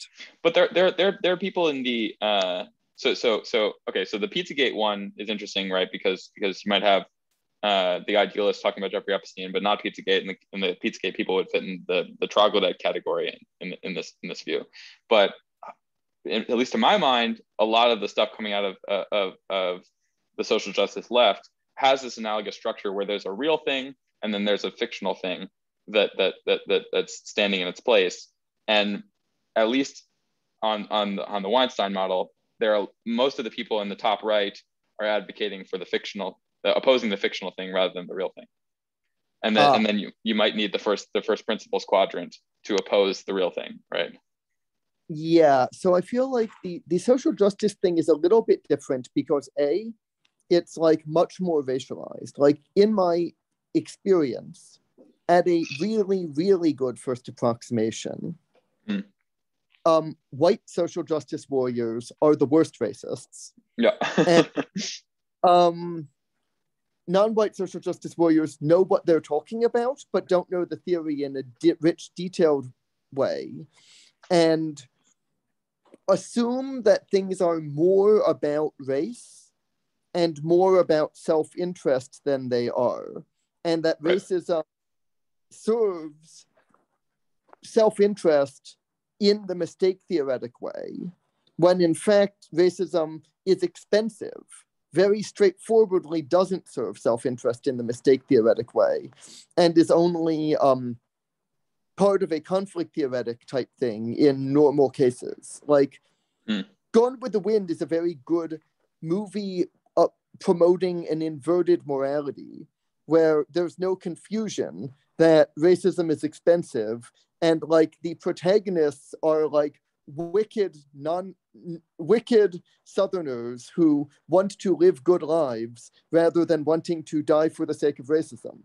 And in general, if you want to understand the conflict theoretic perspective, you need to look at overtly conflict theoretic texts. You need to look at Quiverful and Nazi propaganda and a lot of Buddhism and other things that are like dripping with evil in a way Wh- that like wh- cause them to be. which parts of Buddhism are super conflict theoretic in your view? I mean, the idea that existence is suffering. Let's start with that. No, but you got to. I don't know to what extent you talk to lots of meditators and things, but the specific meaning of suffering there is not.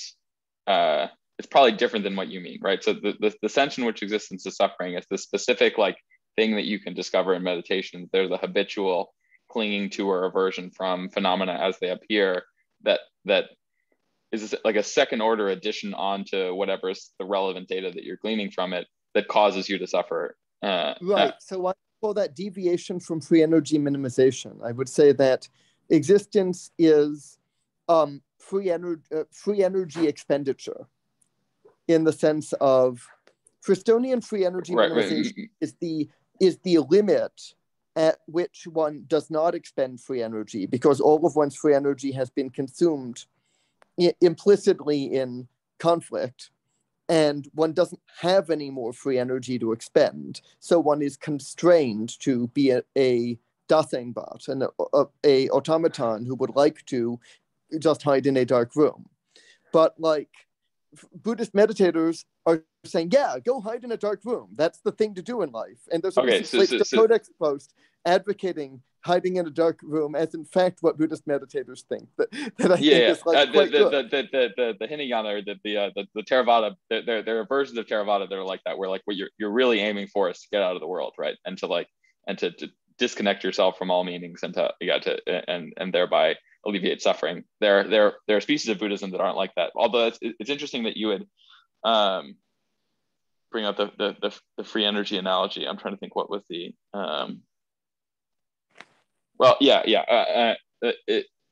all living is staying far from equilibrium by actually engaging with the world, not being actually being a contented free energy minimizer. But isn't that the Fristonian, like, don't you need to be minimizing free energy in order to stay far from equilibrium? Isn't that the whole concept? So what do you mean by that?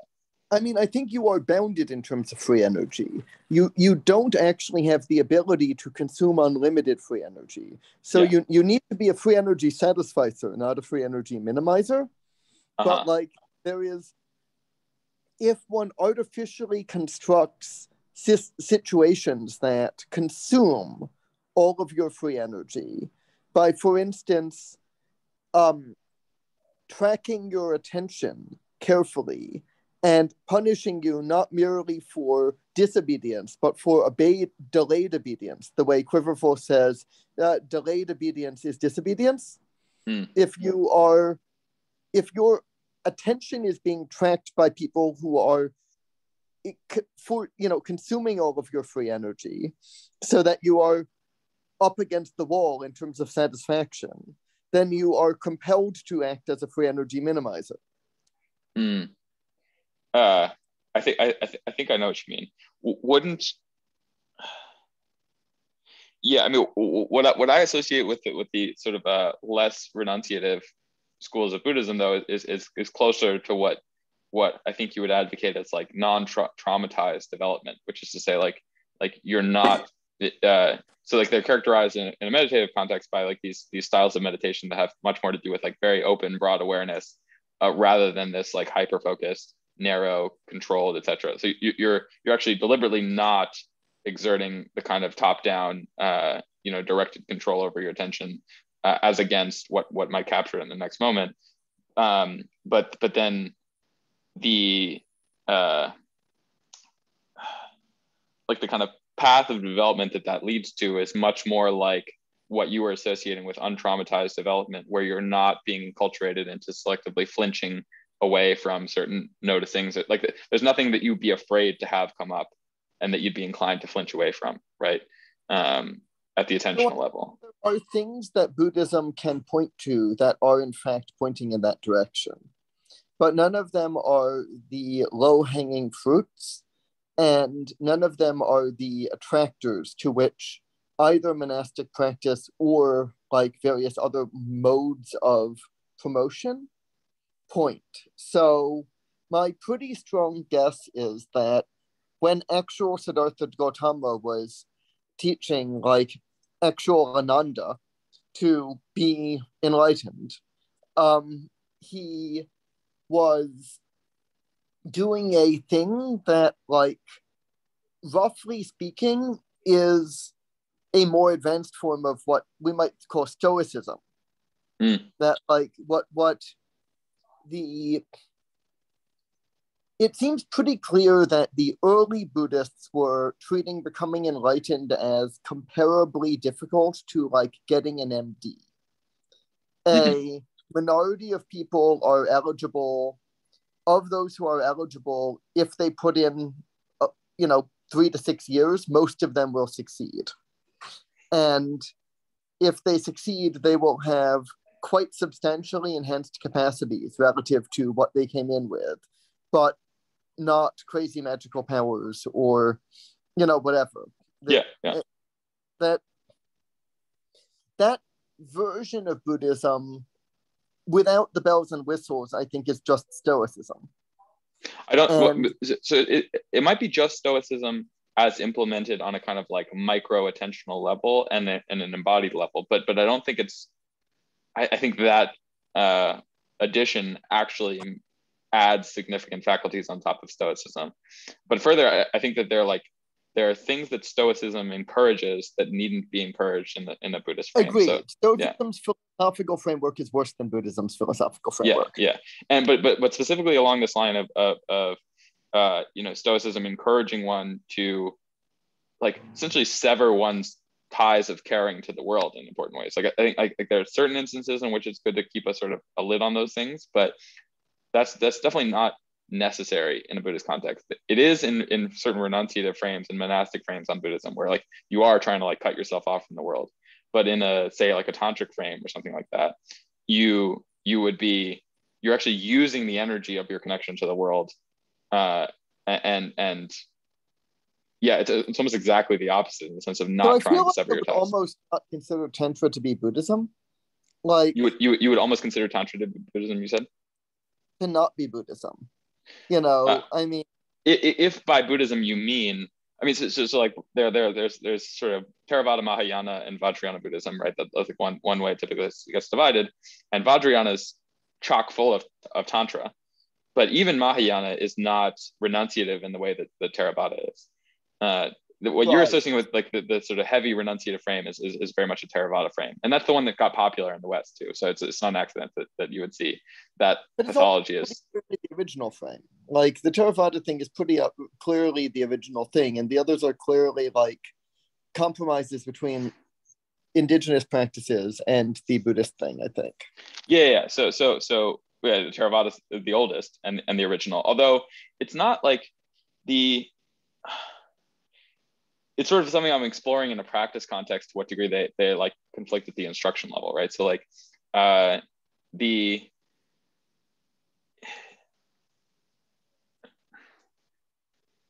is it in fact actually different to allow so in the Tantra context, you might allow the energy of an emotion to fully express itself without resistance, right? So like you really want to jack up the energy of the emotion and to not habitually sort of clench around it and constrain it, or otherwise, sort of distort your perception of it, right?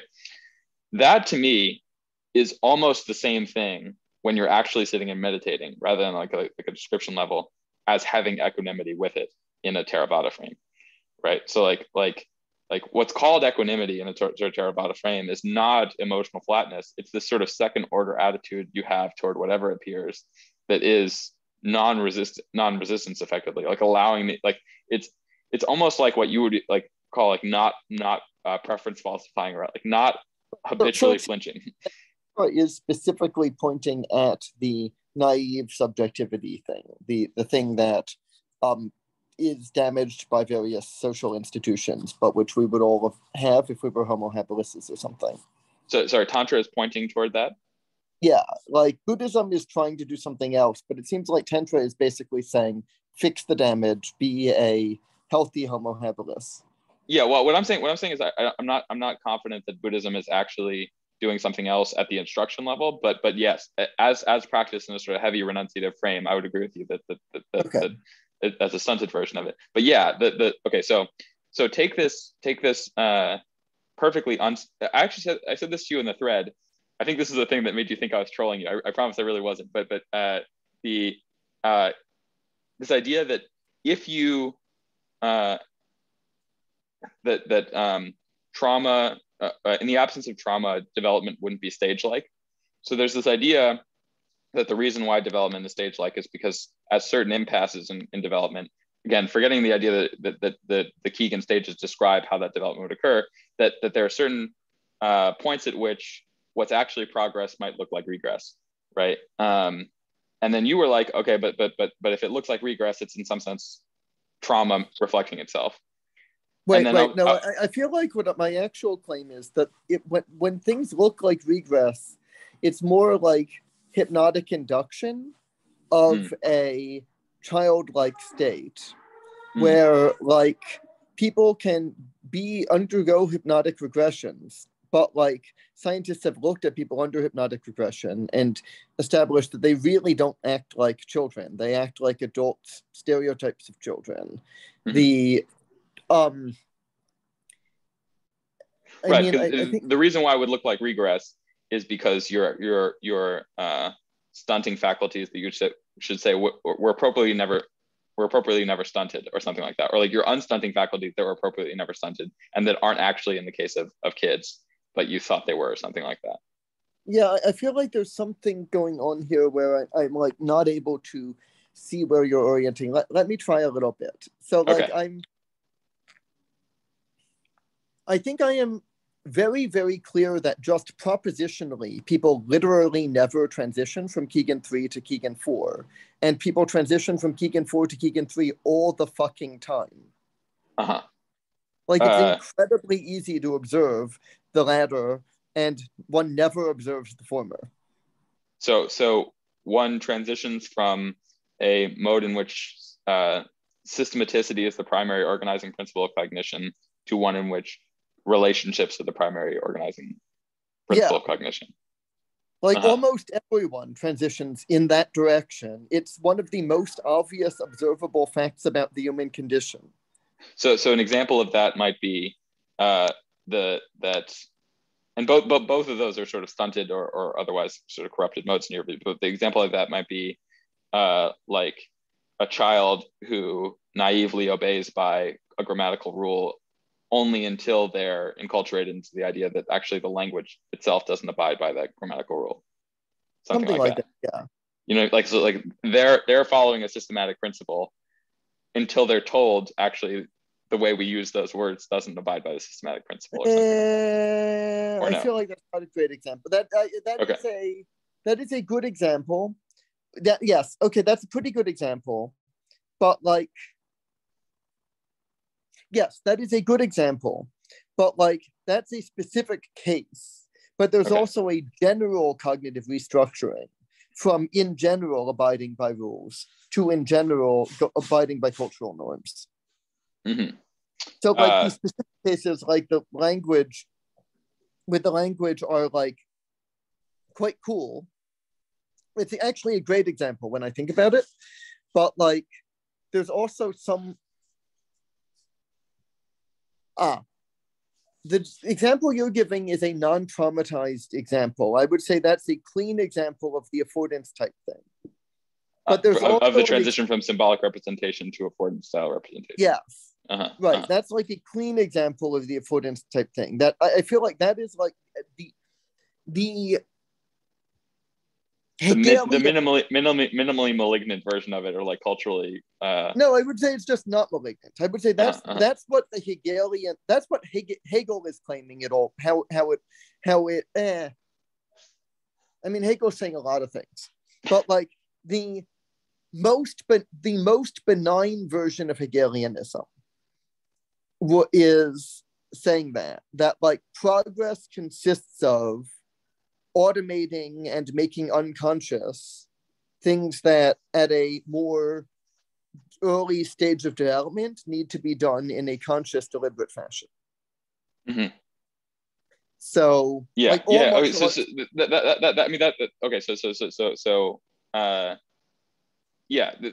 just that general class of basically everything, like skills that you have to first learn by explicitly like driving a car or whatever, eventually move backward in the cortex and also become transparent in skills that you just manipulate. So that's a progress from explicit representation into affordance style representation. Yes. Right. Okay. So that happens as an active compression. Yeah. But that happens without creating an aversion to explicit representation. The thing I'm talking about is practically everyone acquires a general aversion to connecting their consequential actions to explicit representation. Can you give me an example? No one does Kelly betting. Practically, what's Kelly betting?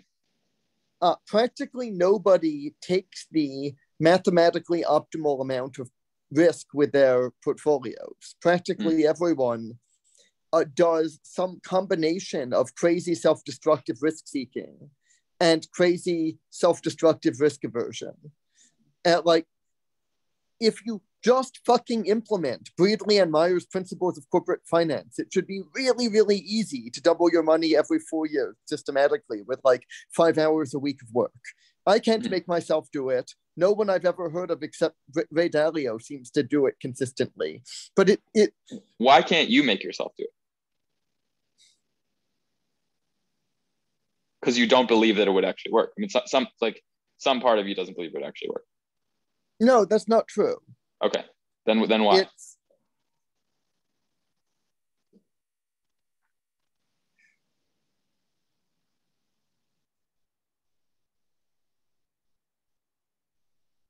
It's closer to I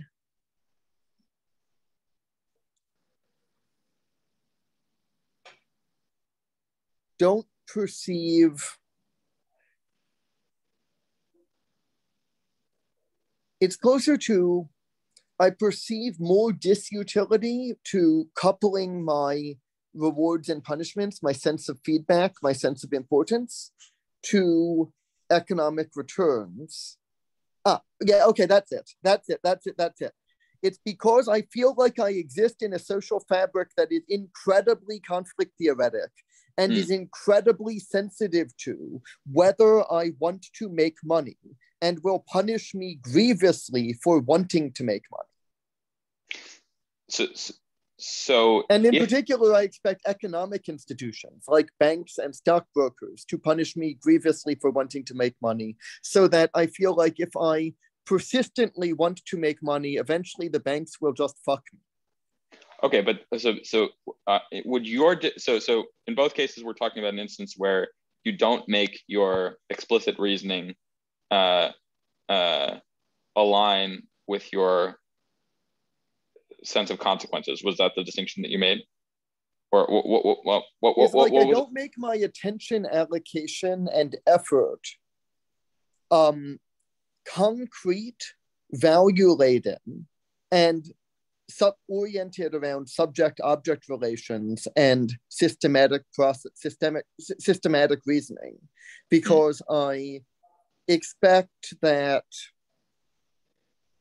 if I do, at age 42, like I am, rather than at age like 22, I will be intensely persecuted. And so I need to very carefully meter my value-laden, subject-object related systemic actions. I couldn't do 5 hours a week of that without ending up locked up in a psych ward or thrown in prison 10 years down the road. Would it be fair summary of that to say that you're trying to keep yourself illegible to whomever would persecute you? Like because presumably some of what you do is in line, but you're saying because if you did it in pursuit of money, that would be heavily stigmatized. That's a place where you have to keep a lid on. I mean, it's always stigmatized. It's somewhat more stigmatized in pursuit of money than in other ways, but it's always pretty stigmatized. Also, because is everybody's reason for it the same as yours though? Or yes.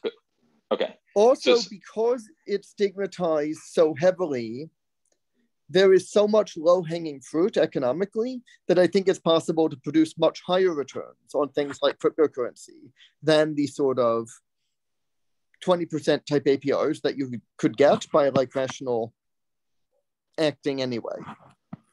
But okay, but okay, take somebody like Ray Dalio, okay, or take Ray Dalio on one hand and like Sam Bankman-Fried on the other hand, right? So right, perfect example. Sam Bankman-Fried makes way more money than Ray Dalio, but right. Yeah, right. But are you saying that he's in for a whole bunch of persecution down the road that he doesn't know he's in for, and that's why he's allowed himself to behave like rationally here, or like? Yes. Okay. Just yes. Okay. Yeah. I suppose we'll find out. But because he's certainly not now, right? Like I mean, like he or he's not in any kind of obvious way now. Like, so maybe it has to do with the circles that I run in, but he's just so straightforwardly being praised in most circles that I would run in. Probably because he's still got a very low profile. Almost nobody outside of crypto circles knows about him. Mm-hmm. Yeah, but in EA circles, right? He's like because he's playing most of his money away, right? So, yeah. So a great quote from Sam Bankman-Fried is, "People are wondering what I do that's special, and from my perspective, I don't do anything special. I just do all of the normal things that everyone says that they should do. Yeah. But everyone else seems to do these things in slow motion, and I do them at normal speed." So I think that that's specifically him pointing at using subject-object relations and systemic reasoning rather than being too traumatized to use subject-object relations and systemic reasoning to make money. Okay, but so it's interesting that you would put subject-object relations, and I'm not sure I know exactly what you mean by that, but and systemic reasoning as being in the same category.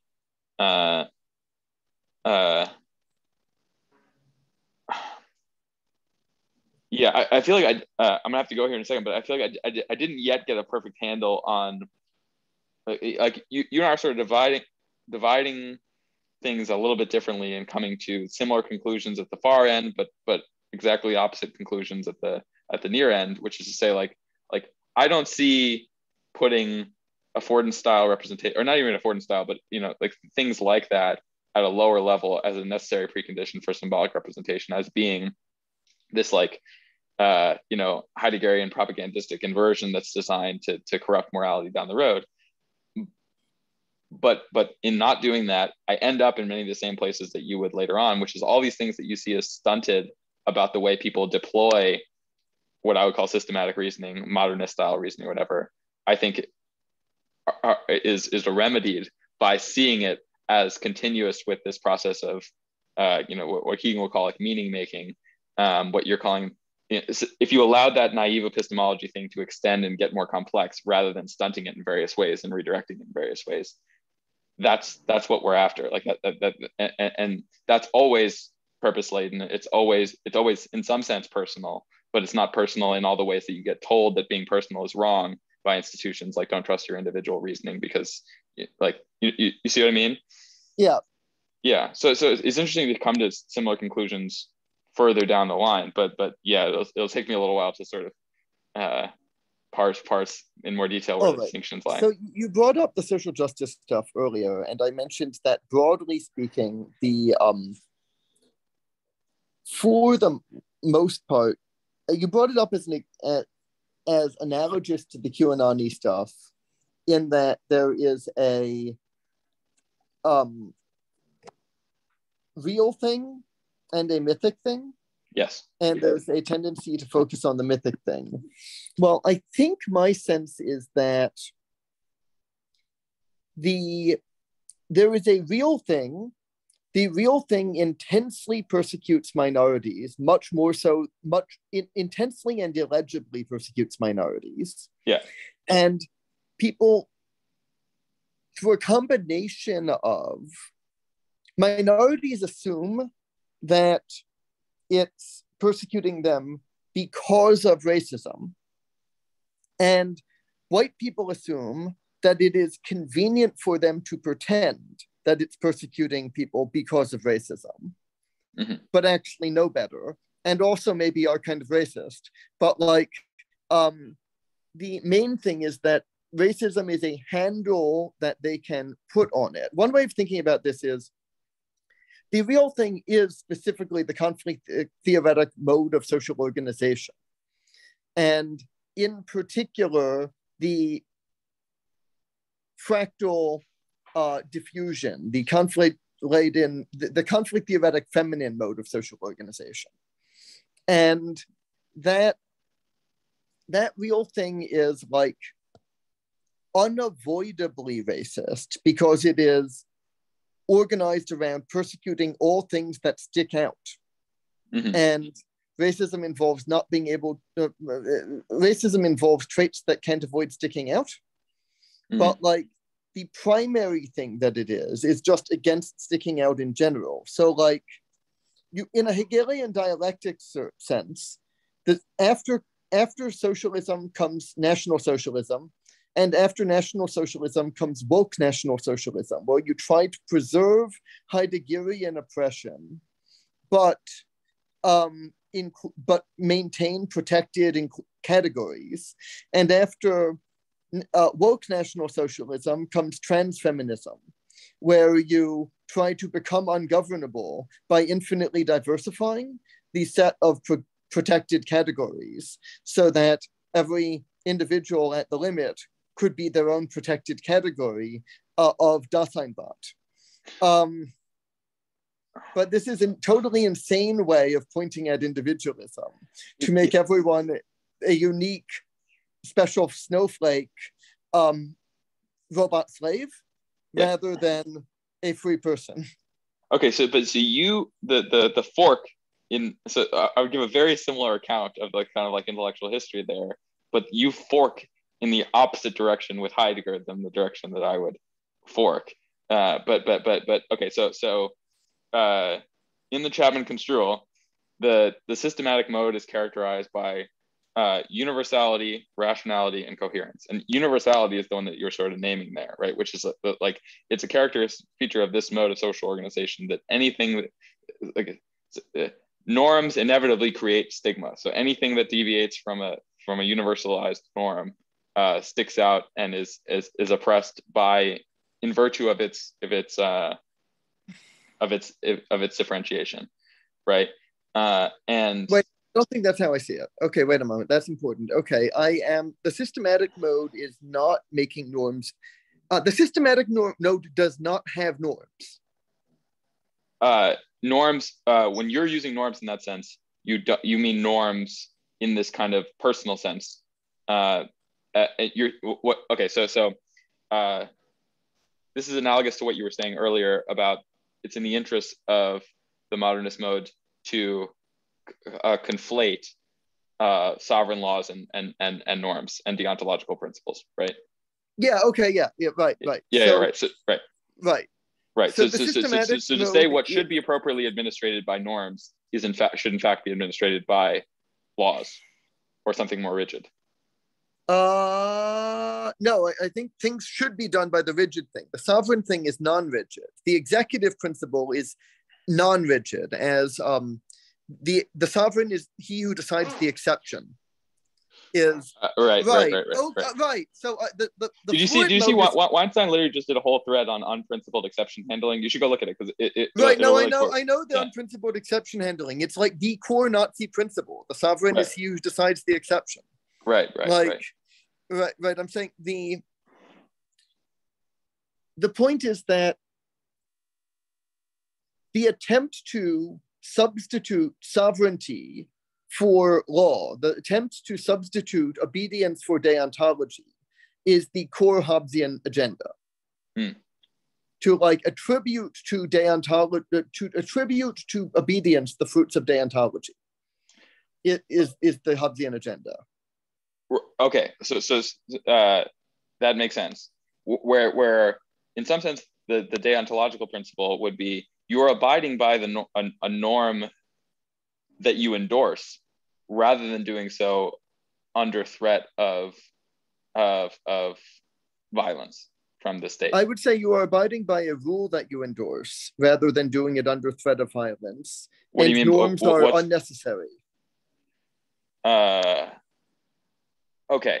So, but there you're making the rule external. So I guess maybe you tell me why you highlighted that distinction between rules and norms. Like what? Okay, so think of Jonathan Haidt's emotions.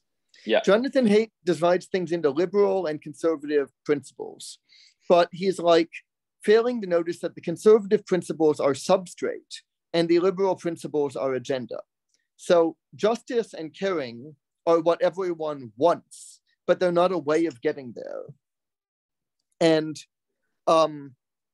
identity, hierarchy, and purity are three competing... It's authority, hierarchy, and purity. No, authority is hierarchy. Identity, hierarchy, and purity. I don't think identity is one of the 5 foundations. What's the autonomy? No. I'm pretty sure. Look it up. I'd be surprised if identity was one of them. Maybe they call it something else. I'm checking because I only consider the 5 relevant, not the 6th one. So was autonomy the 6th one? So harm, care, fairness, reciprocity, in-group loyalty, authority, respect, and purity, sanctity. Okay, in-group loyalty is the one. I got it. Yeah. Okay. Yep, identity. Okay. I was calling in-group. Okay, great. Okay, got it. Okay. So broadly, those are the names of the 3 of the 3 primary religions, like the 3 Abrahamic religions. Christianity is approximately, and Hinduism is approximately in-group loyalty. Islam is very literally authority, and Judaism is just the name of an in-group, but Torah and Kashrut both point at law and purity. So like why isn't the emphasis on turning the other cheek and noticing the mode of the beam in your own eye rather than the mode of dust in your neighbors, et cetera, why is that an in-group loyalty? Or is that do you not take those to be constitutive of Christianity?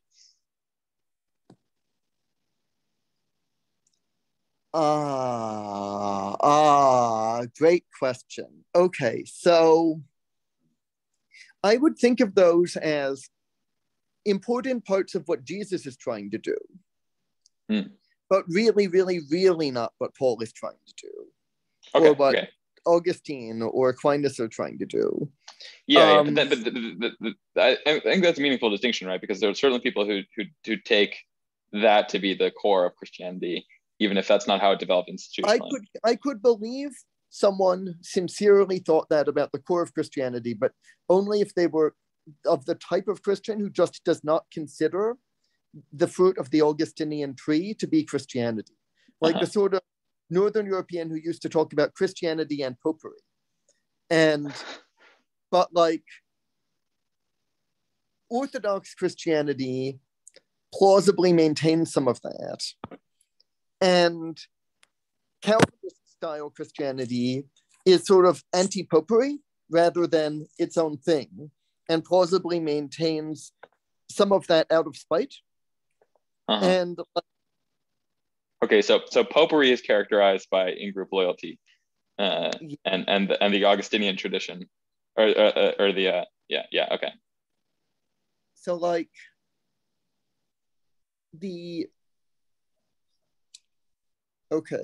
and I just know nothing about Coptics. Okay. So the point is that in-group loyalty, authority, and purity are all moral emotions that are substrates for enabling, with the right mimetic stuff, the shoring up of the caring and justice against other considerations, against other motives. And like they're grounded in different emotional centers. The invert loyalty is grounded in the fourth chakra, the heart center. The self-similarity, correlation of action, reflection, familial care, empathy thing. The authority is grounded in shame, anger, third chakra, subject-object relations, objectifying others and self-objectifying. And purity is grounded in second chakra, distinguishing between the clean and unclean and the fertile and infertile, making sharp boundaries. You can't be a little bit pregnant. So the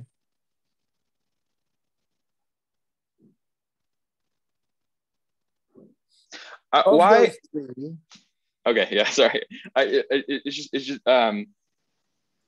the making sharp boundaries thing. I'd be inclined to say runs even deeper to how you would construct an ontology, right? Like where you would draw boundaries between things. But we can get back to that because it's related to the Chapman stuff. But I don't want to derail you. Keep going. Right. So I think the key claim that I'm making, in a sense, might be that native cognition can't possibly make sharp boundaries, but morality has to make sharp boundaries. The point of reflection is to zoom in and incrementally approach sharp boundaries, to digitalize an analog context. For error correction purposes, in some sense. Yeah, which is also for global rather than local harmonization purposes. Okay, so this is exactly what in Chapman's construal would characterize moving into the systematic mode, right? Right. So I'm saying the sharp boundary between the systematic mode and inverted morality is the sharp boundary between trying to harmonize things locally by softening boundaries and trying to harmonize things globally by hardening boundaries and scrutinizing, trying to correct errors. Okay, but so to go back to the universality thing, or the universality is a characteristic, not the way Deutsch means it. Universality is a characteristic of the systematic mode, right? So trying to harden boundaries globally seems like the kind of thing that does violence to the organic differentiation at the local level that produces the condition of difference sticking out that you were. But I said trying to harden boundaries locally in order to harmonize globally versus trying to soften boundaries locally in order to harmonize locally and deharmonize globally. There would be a kind of soft, hard, the kind of soft stack in some sense, right? Like wouldn't you say that the kind of faculties that I would use to interact with the world in the kind of embodied local sense would be utilizing soft boundaries? Then there needs to be a step at which you harden boundaries, and then a superordinate thing that has soft boundaries. I would say you have soft boundaries, then you have hard boundaries, and then you have no boundaries on one account. And on the other account, you have soft boundaries, then hard boundaries, then no boundaries. On which account? On the systemic mode has soft boundaries, then hard boundaries, then no boundaries. Or correct reasoning has soft boundaries, then hard boundaries, then no boundaries. You are describing. I mean, he wouldn't say no boundaries. That's a little, but it's almost like infinitely negotiable boundaries, you could say. But you could say infinite. That a natural way of thinking about this is: are you trying to increase your systemic risk in order to play finite games, or are you trying to decrease your systemic risk in order to play infinite games? Right. So. Talib is focusing on the idea of people trying to correlate versus decorrelate risks. And I think that's a really good way of thinking about the idea. I'm saying that the Heideggerian thing is trying to correlate risks. And I want to table the Heideggerian thing because like so much similar machinery is being reconstructed that it's almost irrelevant whether like the Heideggerian lineage is the appropriate way to think about it. But this idea of there being soft boundaries for a sort of local communal mode of organization and an embodied, picking up my cup type mode of organization. Then a manner in which it's appropriate to harden boundaries, say in the form of something like procedural justice or law or something like that. And then a superordinate principle of not necessarily no boundaries, but infinitely negotiable boundaries to play the infinite game. That maps on to Chapman's communal mode, systematic mode, metasystematicity almost exactly. I mean, it's almost exactly how he would parse it. So to the extent that like similar concepts are being recovered there, that's interesting to me. But so I don't think that the last bit maps onto his thing. I think that the systemic mode just plain does the infinitely negotiable boundaries. Okay, so then it might just be a different. So this it often comes up that people will say to Chapman, what you're calling meta rationality is just rationality appropriately practiced, and I think that's fair, but he has a specific way that he defines rationality just to be able to highlight the discrete thing that is the hard boundaries things and universalizing it, right? And so whether it's not really appropriate to me whether you say the systemic mode appropriately practiced has the superordinate conception of soft boundaries or not. I'm just saying the way he parses. Oh no, what I'm saying is that strictly speaking, if you have hard boundaries, then you can't practice the fake systemic mode. The fake systemic mode is specifically about not having hard boundaries in some fundamental sense. Well, for specific exceptions, right? I'm saying there is a hard boundary between norms and rules.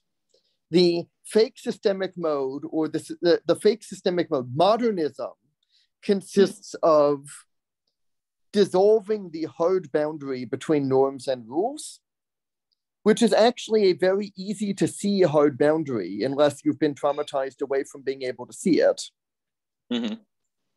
And like using norms to maintain the pretty hard boundaries using norms to maintain the hardest boundaries that can be maintained by norms, which are not proper hard boundaries. What's the soft boundary thing that's good that's superordinate to rules? Ontological uncertainty? Right. Okay. That literally is what Chapman means by metasystematicity.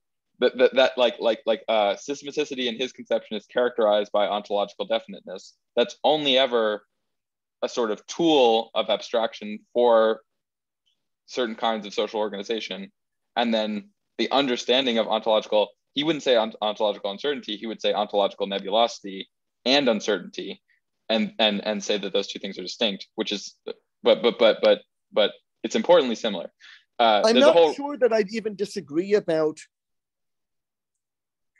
I feel like the nebulosity versus uncertainty thing is like, I'm not sure I disagree analytically, but I think the term is selected for mimetic virulence within a system that is, okay.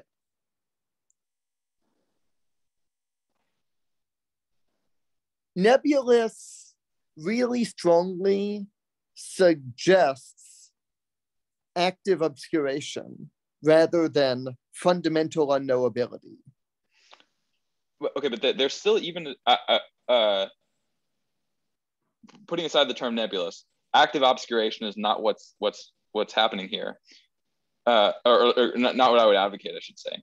So, but unknowability is different than, like, okay, so for example, whether this counts as a cup is not a matter, in the Chapman construal, is not a matter of epistemic uncertainty.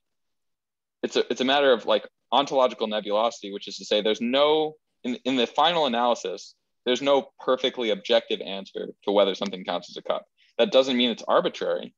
It means it's in some sense purpose and context dependent whether it counts as a cup. But that's different than saying it's a matter of uncertainty, that if I could somehow get closer to reality, I would be able to decide once and for all whether this is a cup. That's what he means by the difference between nebulosity and uncertainty. And that to me is plausible, but that's also part of why he would put this Heideggerian affordance-based conception at the base layers, because it's not like to deal with things in terms of discrete ontologies. presupposes an ability to negotiate context and purposes, rather than the other way around, rather than you being able to start with the pre-given ontology and then figure out your context and purposes with it. That's actually the core sort of difference between that's why he cares about nebulosity more than uncertainty, is because uncertainty implies that there is a fact of the matter that's just a matter of you being in error. The crit rats do this too. And we should definitely revisit this, because I actually think that is the core of the distinction. But so I feel like the crit rats are extremely good at maintaining nebulosity around the places where the obscurantist kind, the negative association you put with the word nebulosity. Yeah, they're very good at maintaining nebulosity around the claims they are making, while not making any claims that I would strongly disagree with. Yeah, so here's a claim that I agree with you. I strongly disagree with Wigner's friend, but I don't think that's a crit rat thing. I think that's just a David Deutsch thing. What's Wigner's friend? So I think that the many worlds interpretation is a badly named summary of the no collapse or relative state interpretation. I think that Everett is correct and Wheeler was never endorsed fully by Everett, but is just less false than Copenhagen. But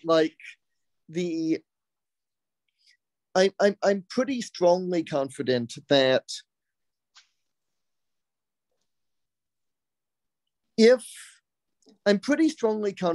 that you can't actually reemerge memories across different world lines, just actually in principle, not just in practice. And okay. Hold on. I want to before we get derailed on many worlds, I want to give you it took me a long time to figure out what the crit rat claim is that I disagree with, but I finally heard it, and it's only because Deutsch didn't put it in the it's not in the book, but he later did it. Did you see the lecture that he gave on truth? No. Okay, so he did a Zoom lecture on truth that is essentially he just ignores this question for in both of his books, and then because he considers it sort of incidental, but it's characteristic of thinking this question can be easily ignored is characteristic of what I think is the major error here. But so he's just okay, what's truth? You have this problem that reality is perfectly unambiguous and definite, but our statements, the actual things we say and think, are only ever ambiguous and definite in their meanings, right? And so how do you have a perfectly an ambiguous thing correspond in the correspondence theoretic sense to an unambiguous thing, namely reality, in such a way as to allow for error correction? And he's okay, that can't happen. So he just uses his reality of abstractions idea to say there are abstract propositions which are perfectly definite and infinitely exhaustive in their qualifications, so that they can refer precisely to a perfectly definite world. And we are trying with our statements and our conjectures to approximate those abstract propositions, even though we're only ever going to fail because, in virtue of our finitude and other reasons, our natural language statements are always going to be ambiguous and lacking qualifications, so as to accomplish this perfect reference. I feel like my immediate reaction to that is, are we talking about abstract propositions which can be computed? Or are we talking uncomputable abstract propositions? I think they're uncomputable. I think they're uncomputable because they can't be instantiated because they're infinite. Okay, so I feel like the epistemic status of uncomputable things is always fuzzy. It's also just unnecessary. Okay, so the reason why he has to do that is because of ontological non-nebulosity in some sense. So in order for rationalism in the general sense to be true, you have to be able to make one thing over here correspond to a perfectly definite thing over here correspond to a perfectly definite thing over here, such that logical deduction is actually truth preserving in some sense, right? So because you can't do logic on sort of truths, it's leaky, right? It's not truth preserving in that sense. So he's okay, given that we can never instantiate anything that has that characteristic, there must be these abstract propositions in floating in fairyland that are real by fiat, because anything that features in our best explanations is real. That's his criterion for reality, that do in fact correspond to this perfectly definite world. and I don't even think it's true to say that the world is perfectly definite in that sense, which is to say like cups as an ontology is not the kind of perfectly definite thing that can be made to cohere with the world of formal logic. And that's finally where it's like, okay, yes, I see where it breaks. I see where like the crit rat memeplex breaks. This relates to he did the same thing that you did in some sense, where he's any claim I want to make about ontological nebulosity, he'll port back into fallibilism, which is analogous to what you said, ontological uncertainty. But I'm going to say, no, it's not just uncertainty. It's not just that you could be wrong. It's that you can't be right about questions of ontology because they're not the kind of thing that is a matter of innocent representation. So what do you think of this proposal?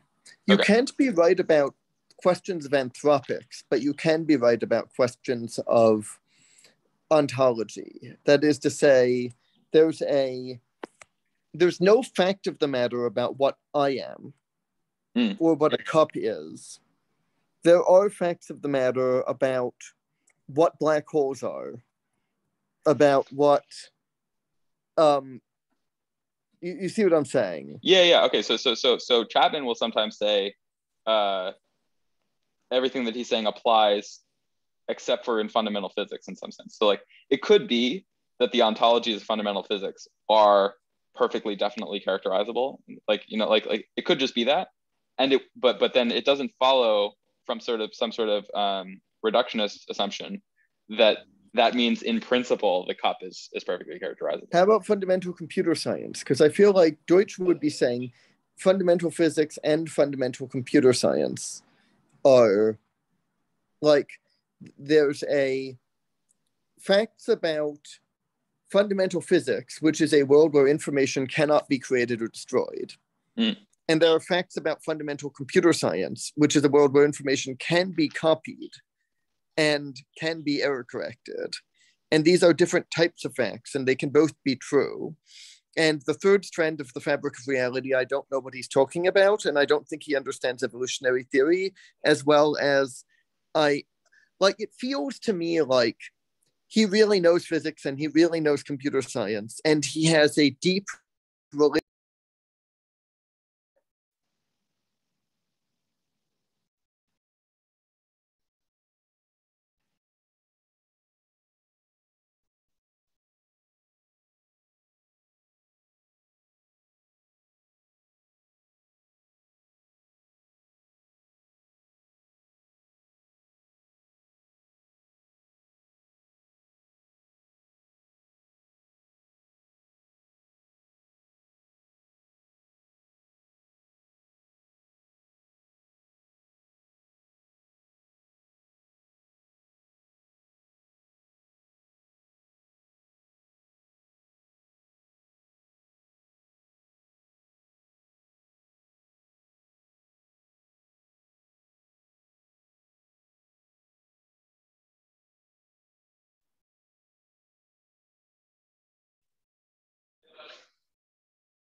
I can see you, but I can't hear you yet.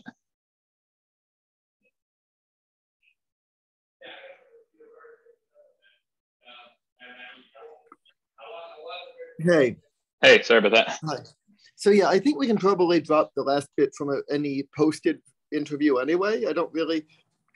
It's of interest to me only because I come to all this stuff from having try to form a bridge between the David Chapman world and the Deutschian world. So I've spent a lot of time talking to the crit rats about David Chapman and vice versa. So it's part of the lexicon in terms of which I think about this stuff. But yeah. So like I think that evolution is somewhat confusing to a bunch of people.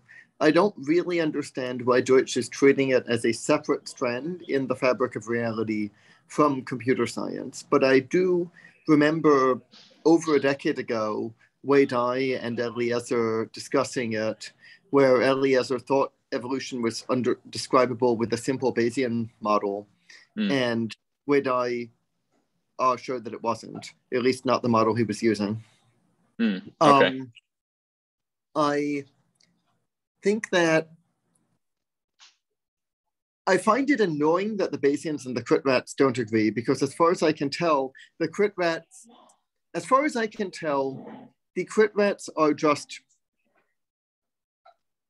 very perversely not focused on what Popper actually said, or their criticisms of what Popper actually said, and don't at all try to falsify falsificationism, which seems like a natural thing that you should do from that perspective. That should be like the first thing you try with any sort of a theory of that kind, like universal theories of knowledge.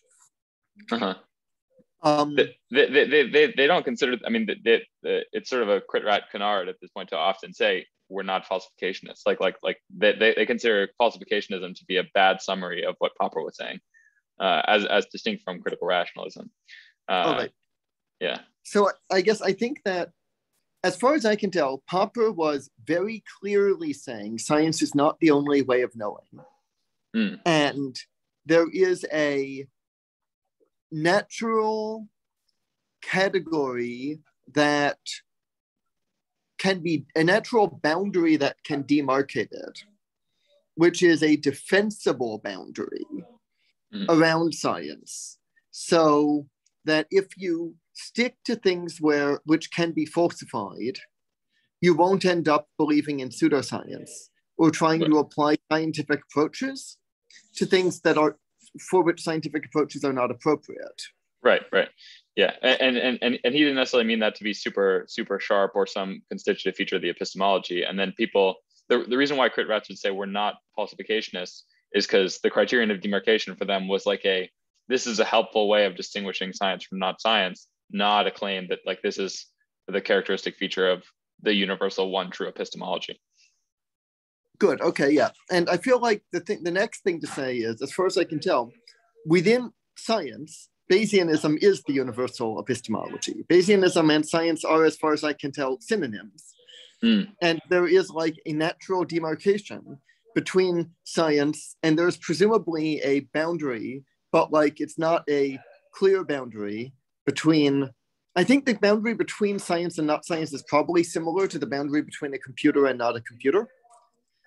And okay, so it's a pretty precise, but not absolutely precise boundary. But it's also hard to point at and define exactly. Yeah, there's especially when you take a sort of Deutschian view.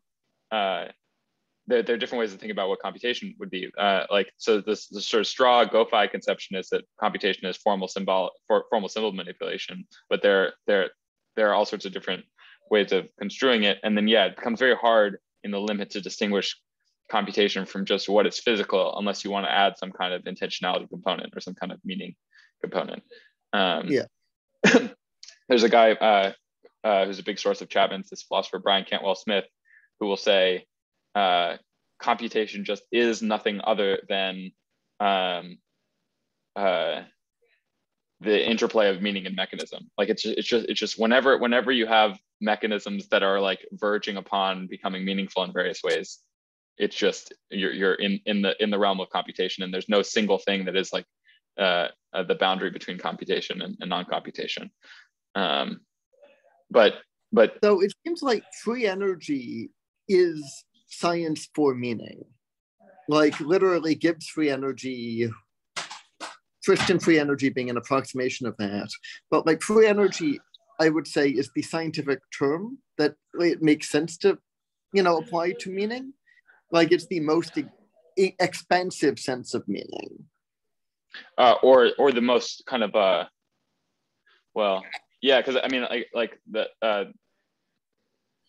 when you think about it happening at different scales, maybe, I don't know. I've actually tried to figure this out with Chapman before too, because these sort of like single accounts of meaning in terms of things like persistent free energy, he's not super sympathetic to, even though it seems to line up with a lot of other things that he said. But okay, just really quickly, the one point I want to get to before we hang up is just this question of ontological nebulosity and it's whether it's guaranteed by fundamental computer science, if it's not, even if it's not necessarily true of fundamental physics, because that's how we got to the Deutschian thing at the end.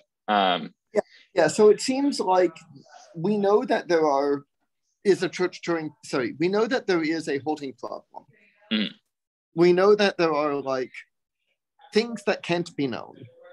There isn't and that seems like all you need to have ontological nebulosity, or at least episto-ontological nebulosity, metaphysical nebulosity, let's say. Like, yeah, but knowing, and this is the tricky thing about, like, okay, when does computation become intentional? Because ontological nebulosity is in some sense about meaning, not just about information processing, right? So it's like what the information is about, and how it can or can't relate to the things it's supposed to be about, right? So like, if I have a perfectly discrete symbol that I'm manipulating in a kind of Turing machine, that's all well and good. That can be perfectly like ontologically non-nebulous, but whatever the symbol is about in the world is not going to be non-nebulous in the way that the symbol is.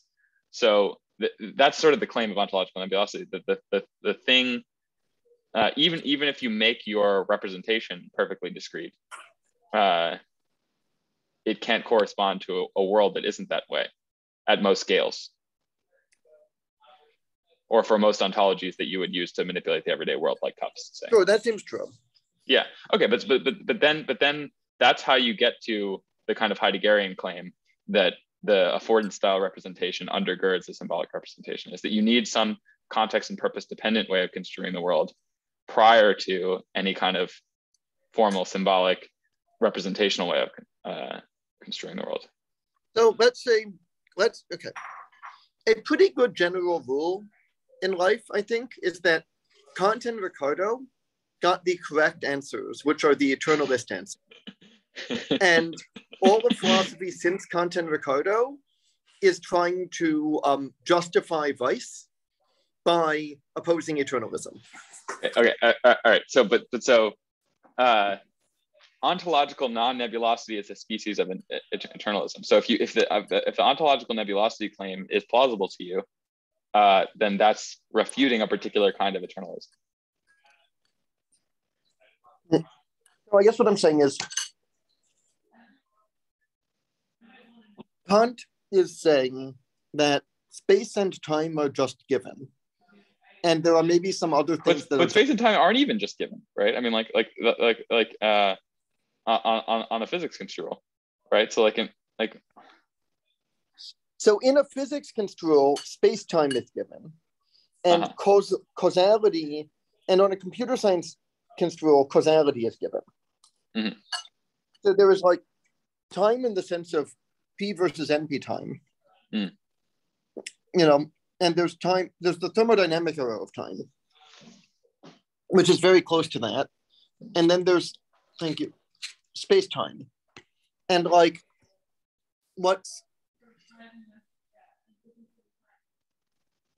space time is actually given. Mm. And if it's right, hold on, I've got to, my bacon is burning. Give me 10 seconds. That's good.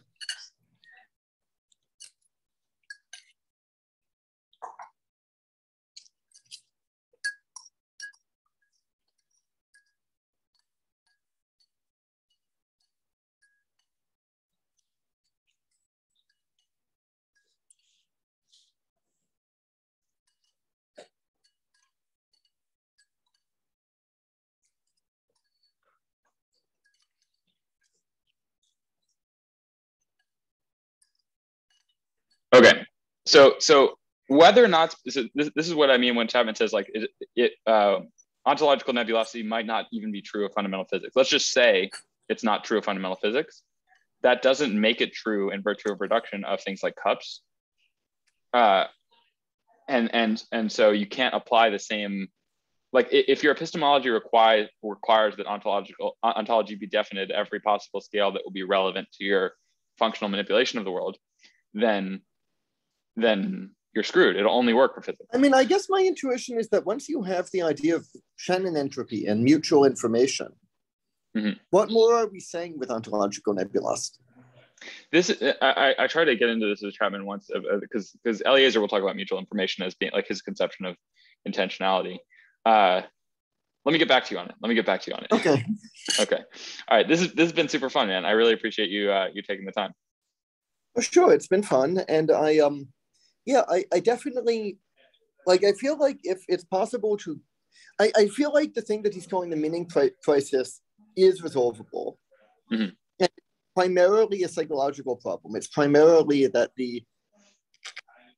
in the term you gave earlier, the upper right quadrant is like extremely reluctant to think sensibly about the other quadrants. Okay. And the challenges, it seems to me, are mostly at the border where I'm currently. Things in a more tantra-ish direction seem like the thing. It seems like it's definitely not possible to overcome fear with like haranguing people to be more rational. Yeah. Yeah. And so like we need some other way of overcoming fear. But it seems that like